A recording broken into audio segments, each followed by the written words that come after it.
वो जो ग्लैमर है उस पोस्ट का, सब नीली बत्ती आएगी, वर्दी पहन के एक आदमी आएगा, दरवाजा खुलेगा, जहाँ चौराहे पे खड़े हो जाएंगे लोग, जी हुजूर जी सरकार करेंगे, जिसको चाहा उसे 2 थप्पड़ मार दिया, जिसको चाहा उसे 5 गाली दे दी। इससे तो रुतबे वाली कोई नौकरी नहीं है। सचिन जैसा मैं पढ़ने में अच्छा बिल्कुल नहीं रहा। जब रिजल्ट आता था तो मेरे मतलब सांसें ऊपर नीचे हो जाती थी, यार कुछ गड़बड़ ना हो जाए। मैं पॉलिटिकल साइंस से ग्रेजुएट था। अगर कोई मेरे से ये पूछ लेता ना कि भाई तेरे फंडामेंटल राइट्स कितने हैं और फंडामेंटल ड्यूटीज कितने हैं, तो मैं नहीं बता सकता था। मेरा ये लेवल था, मुझे भरोसा ही नहीं हुआ। मैं सेकंड डिवीजन पास हो गया। I don't even have to spend even a single rupee for my education. NCERT कहीं ना कहीं बेस या क्रक्स को कवर करती है जो आप पढ़ते हैं। आज तो कम से कम 20 तो चैनल है, 20 कोचिंग इंस्टीट्यूट है, 40 मेंटर्स है, आपके मिल जाएंगे करीब। कोई ऐसा तो है नहीं कि sir this is the end of the line. वो है ना, नजरिया बदलो नजारे बदल नजारे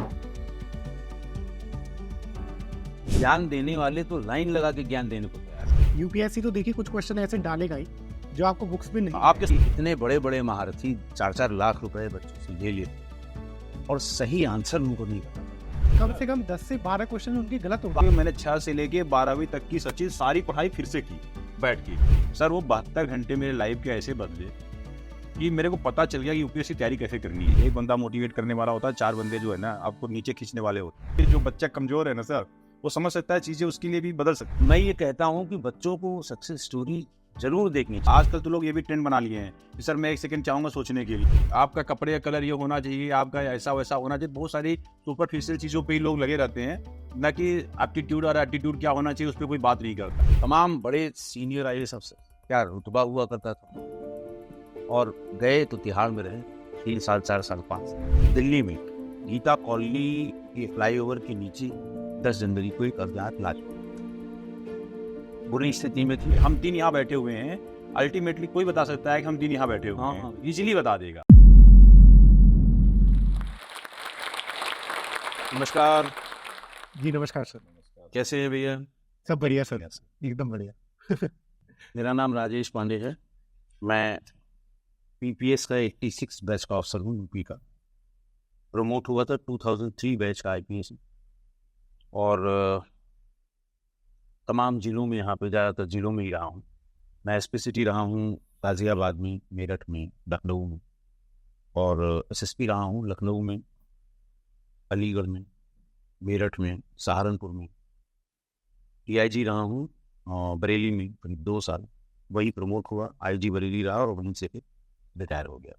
लेकिन इसके इतर मैं उत्तर प्रदेश की दोनों प्रीमियर एजेंसीज एसटीएफ और एटीएस दोनों का फाउंडर मेंबर। एसटीएफ जब शुरू हुई तो हम लोगों ने उसको स्क्रैच से शुरू किया, एटीएस जब शुरू हुई तो उसको स्क्रैच से शुरू किया।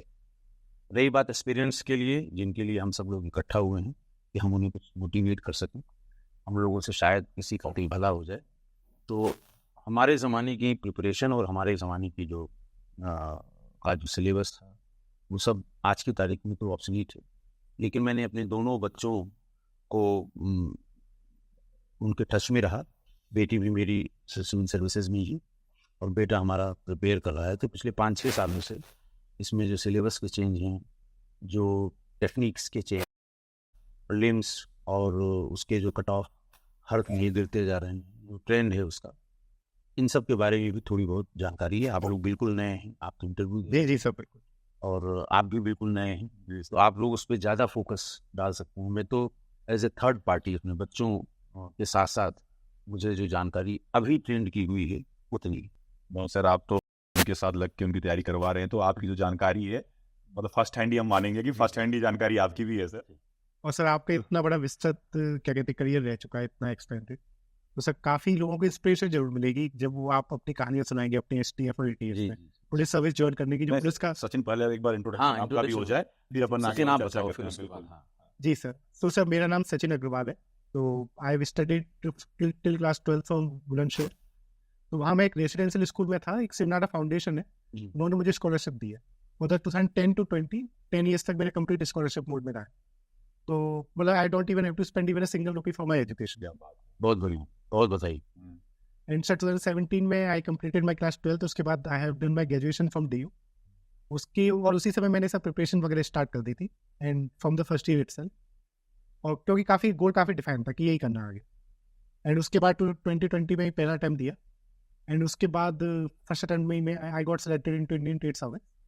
एंड तब मेरी जाके ट्रेनिंग कंडक्ट हुई थी in Indian institute of foreign trade, जो हमें काफ़ी एक्सपोजर मिला, जिसमें FTA WTO नॉर्म्स के बारे में, foreign trade policy of the country, और जो पूरा इम्पोर्ट एंड एक्सपोर्ट की रिगार्डिंग पॉलिसी है।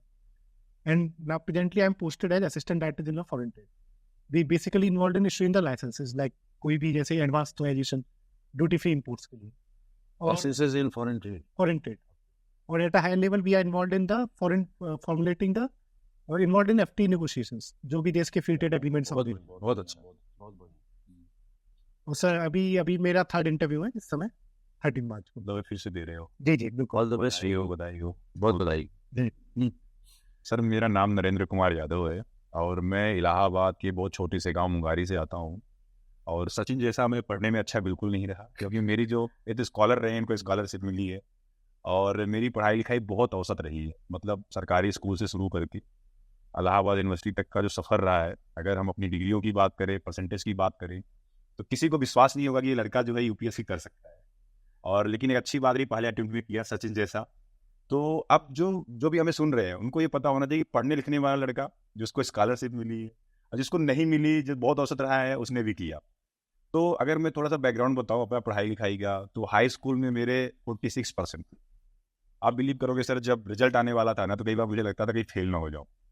और एक चीज़ का डर होता है ना बच्चों को, फेल हो गया तो लोग क्या कहेंगे, मोहल्ले वाले क्या कहेंगे। कई दिन जब रिजल्ट आता था तो मेरे मतलब सांसें ऊपर नीचे हो जाती थी, यार कुछ गड़बड़ ना हो जाए। रिजल्ट आया और 46% अपने यहाँ क्या होता है, सेकंड डिवीजन माना जाता है, 45% थर्ड डिवीजन होता है। तो मुझे भरोसा ही नहीं हुआ कि मैं सेकंड डिवीजन पास हो गया। मुझे लगा कि पास हुआ और सेकंड डिवीजन। जब मार्क्स देखे तो देखा कि 46%, मतलब एक नंबर ज़्यादा था, तो सेकंड डिवीजन हो गया ना, थर्ड डिवीजन हो सकता था वो।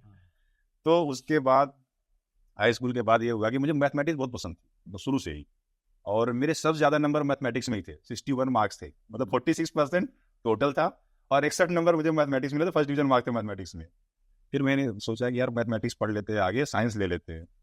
तो बड़े भाई और पापा ने हमको बोला, बेटा मुश्किल से तुम हाई स्कूल पास हुए हो और आगे साइंस में चले जाओगे तो फेल ही होना है तुम्हारा।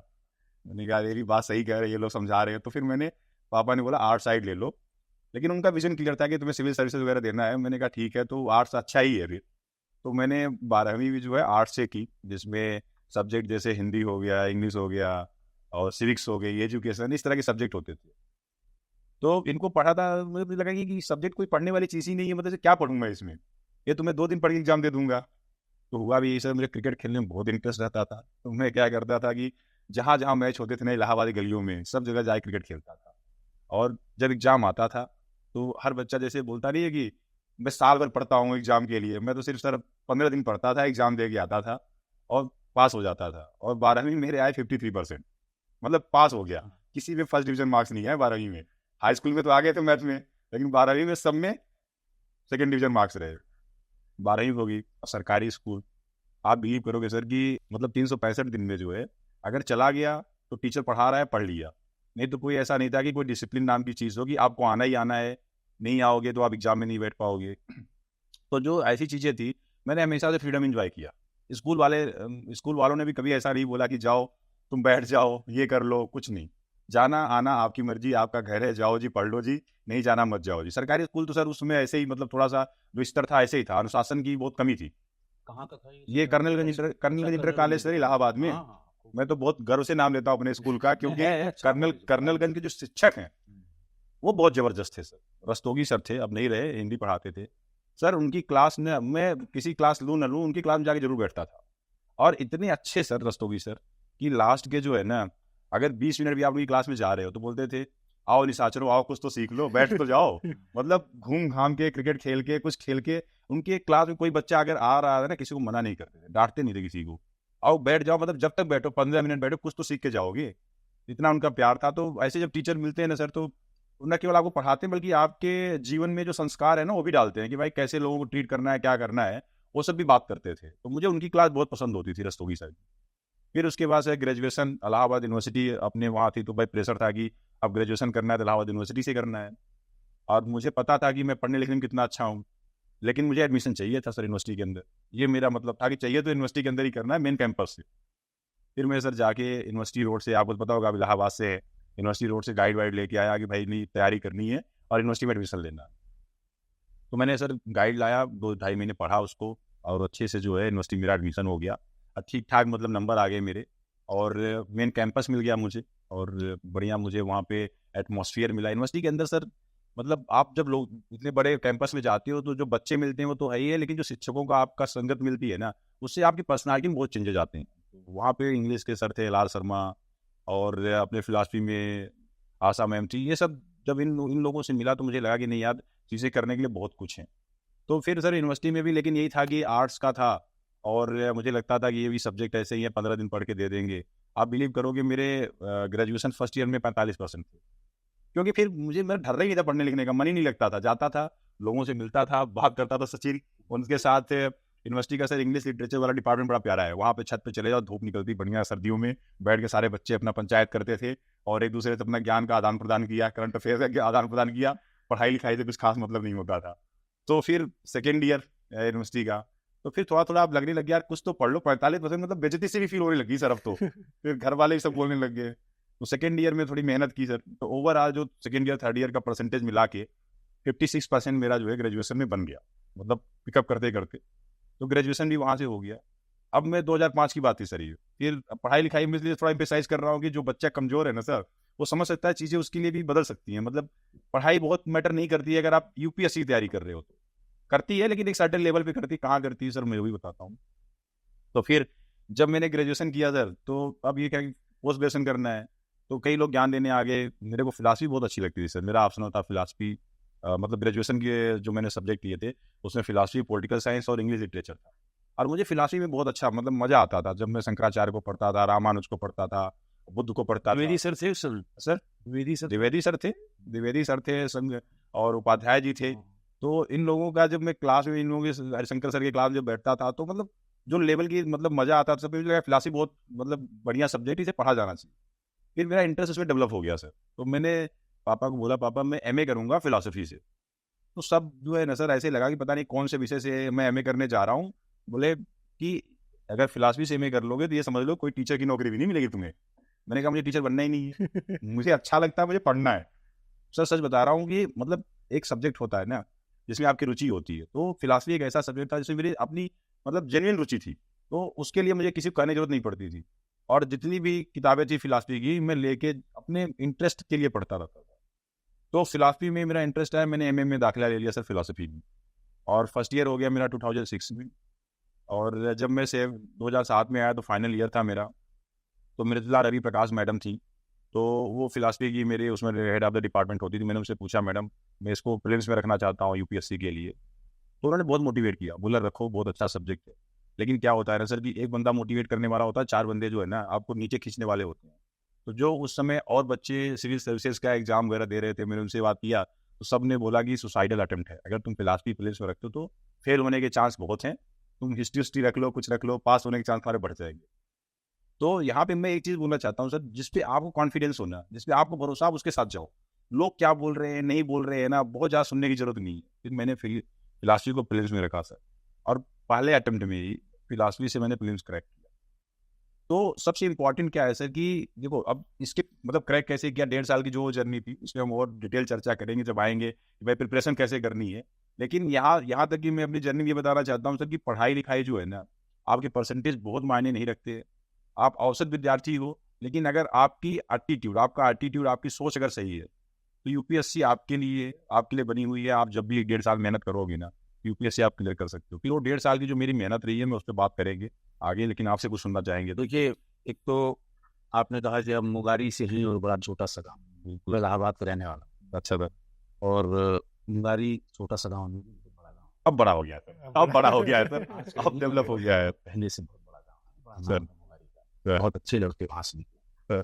और एक तो ये है, दूसरा ये है कि यूपीएससी की यही खूबसूरती है, 2 पोल यहाँ बैठे हुए हैं, नॉर्थ पोल और south. Correct sir. Sachin scholar, जिसको रियल स्कॉलर कहते हैं, स्कॉलरशिप होल्डर, बताया इसने कि मेरा पढ़ाई में एक नया पैसा नहीं लगा। बिल्कुल से शुरू किया, पैसा तो मैंने भी नहीं दिया कभी सर पढ़ने के लिए। सरकारी स्कूल में पैसा लगता कहाँ है सर? उस जमाने में 15 रुपए और 20 रुपए फीस हुआ करती, अब करेक्ट कहाँ सर, भी बढ़ गई। Correct sir. तो 2 पोल है, आपने अपनी जर्नी बताई, यही खूबसूरती है।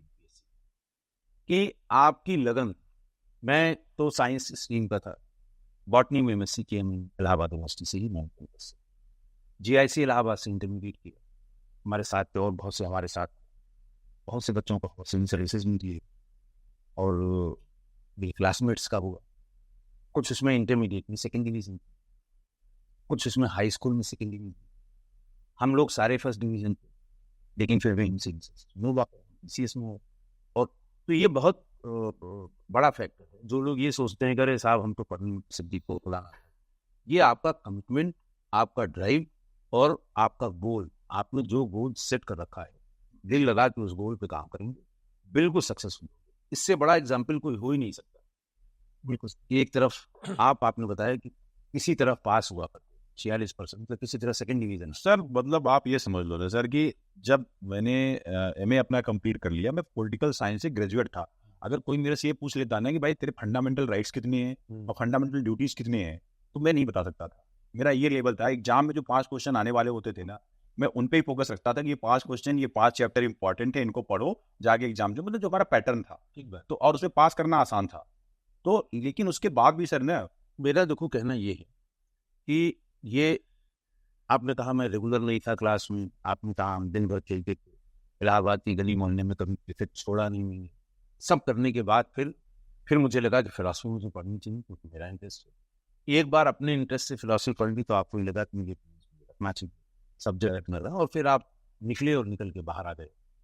तो यही खूबसूरती है यूपीएससी। बहुत ढेर सारे लोग होंगे, बड़े स्ट्रगल, जहाँ रिजल्ट निकलेगा, भी इंटरव्यूज चल रहे हैं, जहाँ रिजल्ट निकला तो सक्सेस स्टोरीज छपेंगे, बिल्कुल छपनी भी चाहिए और छपनी भी चाहिए। हाँ, मैं ये कहता हूँ कि बच्चों को सक्सेस स्टोरी जरूर देखनी चाहिए, पढ़नी चाहिए सर। मैं तो आप जहाँ फिट होते हैं, आप उस जगह पे अपने को रखते देखिए। जब तक आप सोचेंगे नहीं, जब तक आप अपना गोल नहीं सेट करेंगे, जब तक आपके मन में कुछ कर गुजरने की तमन्ना नहीं डेवलप होगी, तब तक कुछ नहीं किया। आपका बैकग्राउंड क्या था, इट हार्डली मैटर्स। सर में जो आप कर गुजरने की तमन्ना की बात कर रहे हैं ना, जब मैं दिल्ली आया तो आप बिलीव करोगे, घर से मेरे दिल्ली कभी कोई नहीं गया था। मैं पापा को बोला, पापा मैं दिल्ली तैयारी करने जाऊंगा। बोले बेटा जाओ, मतलब बहुत ईजी गोइंग है मेरे पिताजी, कुछ भी बोलो कर लो, कहीं मना नहीं करते, कभी फालतू की बात उल्टी बात नहीं करते। तो बोले जाओ। तो मुझे नहीं पता सर जाना कैसे, मैं ट्रेन में भी नहीं बैठा कभी। तो उस दिन फिर ऐसा हुआ कि मैं दोस्तों से पता होता किया, किसी को तैयार करने लग गया, यार तुम मेरे साथ चल लो, मेरे रूम पार्टनर बन जाना, हम दोनों साथ में पढ़ेंगे। कोई तैयार नहीं हुआ, लेकिन मेरे अंदर था कि नहीं यार मुझे चल के वहाँ तैयारी करनी है और इसको करना है। तो फिर जब मैं दिल्ली आया तो सर पूरा दिन मुखर्जी नगर, तो पता था कि मुखर्जी नगर है, और पूरा दिन घूमता रहा, और लकीली मुझे शाम तक एक रूम भी मिल गया वहाँ पे। मुखर्जी नगर में सर आप कहाँ पर रहे थे उस समय? मैं 648 में रहता था, मेन मुखर्जी नगर की जो रोड है ना बत्रा के सामने, उसमें। तो सर मुझे वहाँ पे ना रूम भी मिल गया, और वहाँ लिया, कोचिंग्स में एडमिशन लिए। एक माजिद सर की कोचिंग थी वहाँ पे, ज्योग्राफी, हाँ ज्योग्राफी की थी, और एएलएस करके एक एएलएस जो इस समय तो शायद आजादपुर के पास है। करेक्ट है। तो वहाँ पे जीएस में ले लिया सर। आप बिलीव करोगे सर, मैंने 3 महीने दोनों कोचिंग साथ साथ की, 6 घंटे क्लास चलती थी, 3 घंटे उनकी 3 घंटे इनकी, रात में आगे सो जाता था, इतना थक जाता था, पढ़ाई कुछ होती नहीं थी। फिर मेरे को रियलाइजेशन हुआ, शशांक एटम सर की एक दिन क्लास थी, वो एएलएस के जो मेंटर होते थे, उन्होंने 3 दिन की वर्कशॉप दी कि यूपीएससी की तैयारी कैसे करें नए बच्चों की। मैं उनकी कोचिंग में एडमिशन ले चुका था। उसके बाद मैं अपने इंटरेस्ट पे जाके उनके 3 दिन की वर्कशॉप में बैठा। मैंने कहा यार पहले तैयारी कैसे करें यही सीख लेते, बाद में क्लास तो चल रही है। सर वो 72 घंटे मेरे लाइफ के ऐसे बदले कि मेरे को पता चल गया कि यूपीएससी तैयारी कैसे करनी है। तो एक उसी समय मुझे रहीम दास का उन्होंने कोट किया था, रहीमन मूले सींचिए फूले फले अघाए। मतलब उन्होंने जब ये रहीम दास की लाइन बोली कि भाई पहले बेस अच्छा करो यार अपना, अगर तुम्हारा बेस अच्छा हो गया तो तुम ऊपर कुछ भी कर लोगे। तो मेरा तो बेस ही खराब था, जिसका हाई स्कूल अच्छा ना हो, इंटरमीडिएट अच्छा ना हो, वो क्या ही करेगा। सर मैं दरियागंज गया, कक्षा 6 से लेके 12 तक की पुरानी एनसीईआरटी लेके आया सारी, जैसा उन्होंने बताया था। और सर आप बिलीव करोगे, मैंने 6 से लेके 12वीं तक की सचिन सारी पढ़ाई फिर से की बैठ के, और एक एक सब्जेक्ट की अपनी इच्छा से की। फिर जो मैं 6 में नहीं पढ़ा, 7 में नहीं पढ़ा था ना सर, हर एक सब्जेक्ट की पढ़ाई की और उसके नोट्स बनाए अपने से। तो जो मेरी बुनियाद थोड़ी सी हिली हुई थी ना सर, वो बुनियाद मैंने मजबूत की विदिन 6 मंथ। 6 से 12 तक की पढ़ाई मैंने सर सारी एनसीईआरटी 6 महीने में खत्म कर दी, और अपने खुद के नोट्स बनाए मैंने। वो काफी एक अच्छा बेस है। और आजकल जो भी एस्पिरेंट बिगिन करते हैं, उनका जैसे सर का तो तब भी बैकग्राउंड था, मतलब कोई भी नए स्ट्रीम से आएगा, ही always start from the NCERT. और एनसीईआरटी के नोट्स बनाना बहुत इंपॉर्टेंट है, क्योंकि सर आप कहीं भी देखिए, एनसीईआरटी कहीं ना कहीं बेस या क्रक्स को कवर करती है जो आप पढ़ते हैं, जो भी नॉलेज आप गेन करेंगे। सर एकदम सचिन सही कह रहा है, क्योंकि आप मानो सर कि मेरे को पहली बार पता चला यूनाइटेड किंगडम क्या है, ग्रेट ब्रिटेन में क्या क्या आता है, क्योंकि सब एनसीईआरटी में लिखा है और बहुत प्यार से उसमें डील करते हैं। बच्चों आप समझ गए होगी, ऐसे बोलते हैं। हमें लगा यार इतना अच्छा कोई समझाया तो कब का समझ गए होते, आज तक किसी ने समझाया नहीं इतना बढ़िया से। फिर जब एनसीईआरटी पढ़ी ना सर, तो मुझे इतना रुचि आई कि अब सही ट्रैक पे हैं। फिर शशांक सर ने बताया कि आप एक एक स्टैंडर्ड बुक्स लो और उसी को बार बार पढ़ो, बहुत ज़्यादा किताबों के पीछे मत भागो यूपीएससी के लिए। सर एक एक स्टैंडर्ड बुक्स लेके आए, उसको कंप्लीट किया, बार बार पढ़ा उसको। मैंने अच्छा सा पालन किया। अगर किसी ने बोल दिया, मैं किसी को ट्रस्ट करता हूँ सर, पूरा करता हूँ कि भाई आप जो बोल रहे हो वही सही है। फिर मैं फालतू में इधर उधर जाके 10 लोगों से ज्ञान नहीं लेता। एक जगह ज्ञान मिल गया, ज्ञान लेके काम करना है फिर उस पर। उसका एक एक स्टैंडर्ड बुक ये बहुत इंपॉर्टेंट बात, बहुत इंपॉर्टेंट बात है। एक जगह से जो आपको एक सोर्स से, एक व्यक्ति ने, टीचर ने, कोलीग ने, एक ने जो बात बताई, क्योंकि ज्ञान देने वाले तो लाइन लगा के ज्ञान देने को तैयार है। सर आज तो सर बहुत ज्यादा इंपॉर्टेंट है, क्योंकि मतलब- सोशल मीडिया इतना बढ़ गया है। सर के टाइम पे तो चलो तब भी सोशल मीडिया नहीं था, इतना बड़ा कि जो इन्फॉर्मेशन सही बात है। आज तो कम से कम 20 तो चैनल है, 20 कोचिंग इंस्टीट्यूट है, 40 मेंटर्स है, आपके मिल जाएंगे करीब। मतलब आप 1 घंटे केवल चैनल्स देख लीजिए। कुछ जो सिंसियर लोग हैं वो तो कहते हैं एनसीईआरटी से मेरे बच्चों की नीचे। हम लोग भी उस जमाने में एनसीईआरटी से ही बताया गया और हमने कोचिंग कभी नहीं की। सिविल सर्विसेज का इंटरव्यू किया, इंडियन फॉरेस्ट सर्विस नहीं, तो मुकद्दर की बात है। लेकिन शुरुआत उसी से की क्योंकि आपको अपने बेसिक्स सुधारने हैं। जब तक आपके बेसिक्स नहीं है तो उसके ऑफ रूट्स को आप कितना पढ़ें, बेसिक्स के बिना वो कुछ क्लियर होगा सर क्लैरिटी नहीं रहेगी, थॉट Clarity नहीं रहेगी। थॉट में क्लैरिटी नहीं रहेगी, डील कैसे करना और चाहिए। लेकिन आप NCERT ज्ञान ये लो। भी चीजें एक बहुत सिंपल लैंग्वेज में लिखी गई है, हाँ, ये भी बहुत मैटर करता है। मतलब बहुत प्यार से समझाई जाती है डील करके। सर डील जेट स्ट्रीम की अवधारणा जो है, आज मैं बोलता हूँ किसी ज्योग्राफी वाले बच्चे से पूछ लो ऑप्शनल, लेकिन एक एनसीईआरटी पढ़ लेगा बच्चा ना, ज्यादा बेहतर तरीके से आपको जेट स्ट्रीम बता देगा कैसे फॉर्मेशन होता है, इनफैक्ट जाके बड़ी स्टैंडर्ड किताब पढ़ने से। तो वो जो कॉन्फिडेंस देती है सर, अलग लेवल नया की ज्ञान जो आया है वो आप, कुछ टीचर्स हैं, किसी का नाम लेना और उचित नहीं है, वो कहते हैं साहब ये बहुत पुरानी बात होगी, एनसीईआरटी आप करते हैं। आज भी रिलेवेंट है सर। हाँ। आज भी relevant है। आज भी रेलिवेंट, आज से 30 साल पहले भी एनसीईआरटी रिलेवेंट थी और आज भी रिलेवेंट है। आज भी। एक बेसिक बुक जहां से आप शुरुआत कर सकें, बेशक आप एमएससी हो, आप एमए हो, आप किसी एक सब्जेक्ट, सर मैं तो हर बच्चे को पीएचडी हो, लेकिन आपको बेसिक्स क्लियर करने के लिए कहीं ना कहीं से शुरू करना हो। सर मैं तुम्हारी बात से बिल्कुल सहमत हूं। हर बच्चे को सजेस्ट करूंगा सर कि अगर वो प्रिपरेशन यूपीएससी की स्टार्ट कर रहा है तो सबसे पहले अपने जो बुनियाद है, जो बेसिक्स है, उस पर काम करे। और बेसिक्स के लिए एनसीईआरटी की सर आजकल बहुत कंफ्यूजन है, 2-3 Old और new NCERT। Old और new कर दिया। मैं तो बोलूंगा कि आप न्यू भी पढ़ो, ओल्ड भी पढ़ो, क्योंकि बहुत सारी चीजें ओल्ड में बहुत बेहतरीन है और बहुत सारी चीजें न्यू में बेहतरीन है। तो ऐसा नहीं किसी को छोड़ सकते हो आप दोनों पढ़ो, आप कंबाइन करो। आपके पास इतना बुद्धि विवेक होना चाहिए कि मैंने क्या कवर कर लिया, क्या छोड़ दिया, उसके हिसाब से उसके बाद स्टैंडर्ड बुक की तरफ जाओ। क्योंकि मटेरियल लेके, क्रैश मटेरियल लेके 60 जन के पीछे भागोगे, बहुत सारी चीजें रह जाएगी। और क्योंकि UPSC आप ज्यादातर लोग बिजनेस कर रहे हैं सर, कोई आपका एक्चुअल भला नहीं सोच रहा है कि कोई भला नहीं एक्चुअल सोच में रहा क्या चाहिए क्या नहीं चाहिए बच्चों को। और सर यूपीएससी में भी अगर हम देखें रिसेंट ट्रेंड, कंसेप्चुअल क्वेश्चंस बहुत हुए, वो अगर हम देखें उनका क्रस आपको मिलेगा जब आपकी एनसीईआरटी से थिंकिंग डेवलप हाँ। हुई। जैसे एक लिबर्टी में क्वेश्चन पूछा था प्रीलिम्स में, उसमें 4 ऑप्शन दे रखे थे। अब जो वो क्रक्स है ना, जिसने एनसीईआरटी पढ़ी होगी वो बहुत अच्छी तरीके से इन कंसेप्चुअल क्वेश्चन का आंसर दे पाएगा। इवन अगर हम मेंस में भी देखो 2 साल से फिल्म्स का जो ट्रेंड उन्होंने चेंज किया है 2020 बिल्कुल चेंज हुआ। 22 में, उस जमाने में उन्होंने 7 क्वेश्चंस दिए, जिसमें option A B C D 4 दिए और उसमें से कहा कि any one of them is correct, any two of them is correct. तो अगर आपने चारों नहीं पढ़ा है तो जो ये एलिमिनेशन, कुछ लोग कोचिंग में या कुछ वीडियोस चल रहे हैं जो ट्रिक्स बताते हैं, आप या आपको कुछ नहीं पता है तो इस ट्रिक से आप एलिमिनेट कर दीजिए, ये सही हो जाएगा। तालियां बजती हैं, वाह वाह होता है और लोगों ने कहा निकल भी गया। सर लोग पसंद है ये शॉर्टकट, हाँ, तो बेचा भी वही जा रहा है लोगों को। और ये तो भी उन्होंने 7 सवाल दिए तो लोगों ने सोचा हटाओ इसको, कहाँ इस बवाल के चक्कर में पाएंगे, आगे बढ़ गए। और इस साल जो अभी जिसके इंटरव्यू जो चल रहे हैं, इसमें 42 या 43 इस तरह के कर दिए। और पूरा पेपर था सब, मैंने खुद दिया है, हाँ। काफी एक्सपीरियंस खुद किया है। पूरा नहीं, वो पेपर तो उसका बच्चे जब दे के आए निकले, देखे, हम तो हर साल से देख रहे हैं, 2 साल बेटी ने और 3 साल से बेटे का। तो वो ऐसा चेंज हुआ कि मुझे ध्यान है 17 वाले बैच में, जिस 17-18 में, उसमें कट ऑफ गया था 116। सर उस समय 17 में था कट ऑफ 105 और 16 में था 116 116 था, या 16 में 16 में 116 था, 17 में 105 था, उसके बाद फिर वो 98 हुआ। उसके और बाद कभी 100 से वो आगे गए। 100 क्या, अब तो इसके पहले 87 था, इस साल तो कहते हैं और भी उससे कम है, 4 से 10 नंबर कम है। तो आखिर ये कहाँ से क्यों इतना कम होता था? दूसरा, सीसेट टफ करते जा रहे हैं। तो ऐसे में जो शॉर्टकट वाले हैं, तो बजाय मेहरबानी जो भी लड़के जिनको इनके दिमाग में ये घुस गया है कि इससे एलिमिनेट कर देंगे, इससे एलिमिनेट कर देंगे, इससे ये कतई, क्योंकि एलिमिनेशन वाले जितने लड़के थे सब बाहर हो गए इस बार वाले प्रीलिम्स में।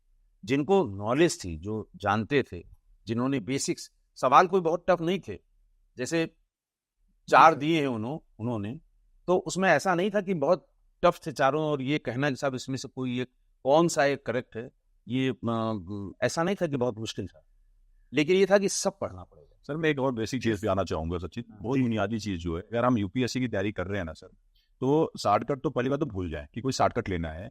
जो हम पढ़ाई की बात करते हैं, मान लो हमने एनसीईआरटी पढ़ा, तो बच्चों के साथ क्या प्रॉब्लम आ रही है ना सर कि 3 महीना पढ़ते हैं, 2 महीना पढ़ते हैं, उसके बाद मतलब अजीब सा मतलब होता है, ऊब से जाते हैं कि भाई अब क्या करें, कुछ और नया चीज़ ट्राई करने लग जाते हैं, नई किताब ट्राई करने लग जाते हैं। वहाँ ज़्यादा आजकल सर ना सोशल मीडिया की वजह से कह लो आप या किसी मीडिया की वजह से कह लो, वहाँ पे आजकल भ्रम ज़्यादा है। मतलब 2-3 महीना कोई चीज़ पढ़ रहे हैं, कुछ समझ नहीं आ रहा, तो फिर दूसरी नए चीज़ों की तरफ भाग रहे हैं, नए सोच की तरफ भाग रहे हैं। वहाँ पे इनको पता क्या करना चाहिए सर कि अगर आपको पता है कि ये चीज़ सही है ना, तो आप उससे चिपक जाओ, आप उसको बदलो मत, चेंज मत करो, रिजल्ट वहीं से आने हैं आपको। क्योंकि आपको एक क्वेश्चन दिखा कि यार इसमें से कवर नहीं हो रहा है, 2 क्वेश्चन दिखा नहीं कवर हो रहा है, तो आप तुरंत नया सोच ढूंढने लग जाते हो सचिन कि यार ये क्वेश्चन आया कहाँ से, इसको हम कहाँ से कवर कर सकते हैं। बिल्कुल, ये नहीं होनी चाहिए हैबिट, क्योंकि यूपीएससी तो देखिए कुछ क्वेश्चन ऐसे डालेगा ही जो आपको बुक्स में नहीं आपके सोर्स से कवर नहीं हो रही, लेकिन इसका मतलब ये नहीं कि आप डेली सोर्स ही चेंज करते रहो। चेंज करना बहुत जरूरी है। ये क्या होता है सर, सोर्स चेंज करने की समस्या आजकल बहुत ज्यादा है कि बहुत यार ज्यादा है, सारे बहुत सारे क्वेश्चन आप कभी कवर करने का सोचो मत। और ये भी ना मार्केट काफी ग्रो हो चुका है, हर कोई कोचिंग इंस्टीट्यूट अपनी अलग ही करंट अफेयर्स की वीडियो निकाल रहा है, पीटी 365,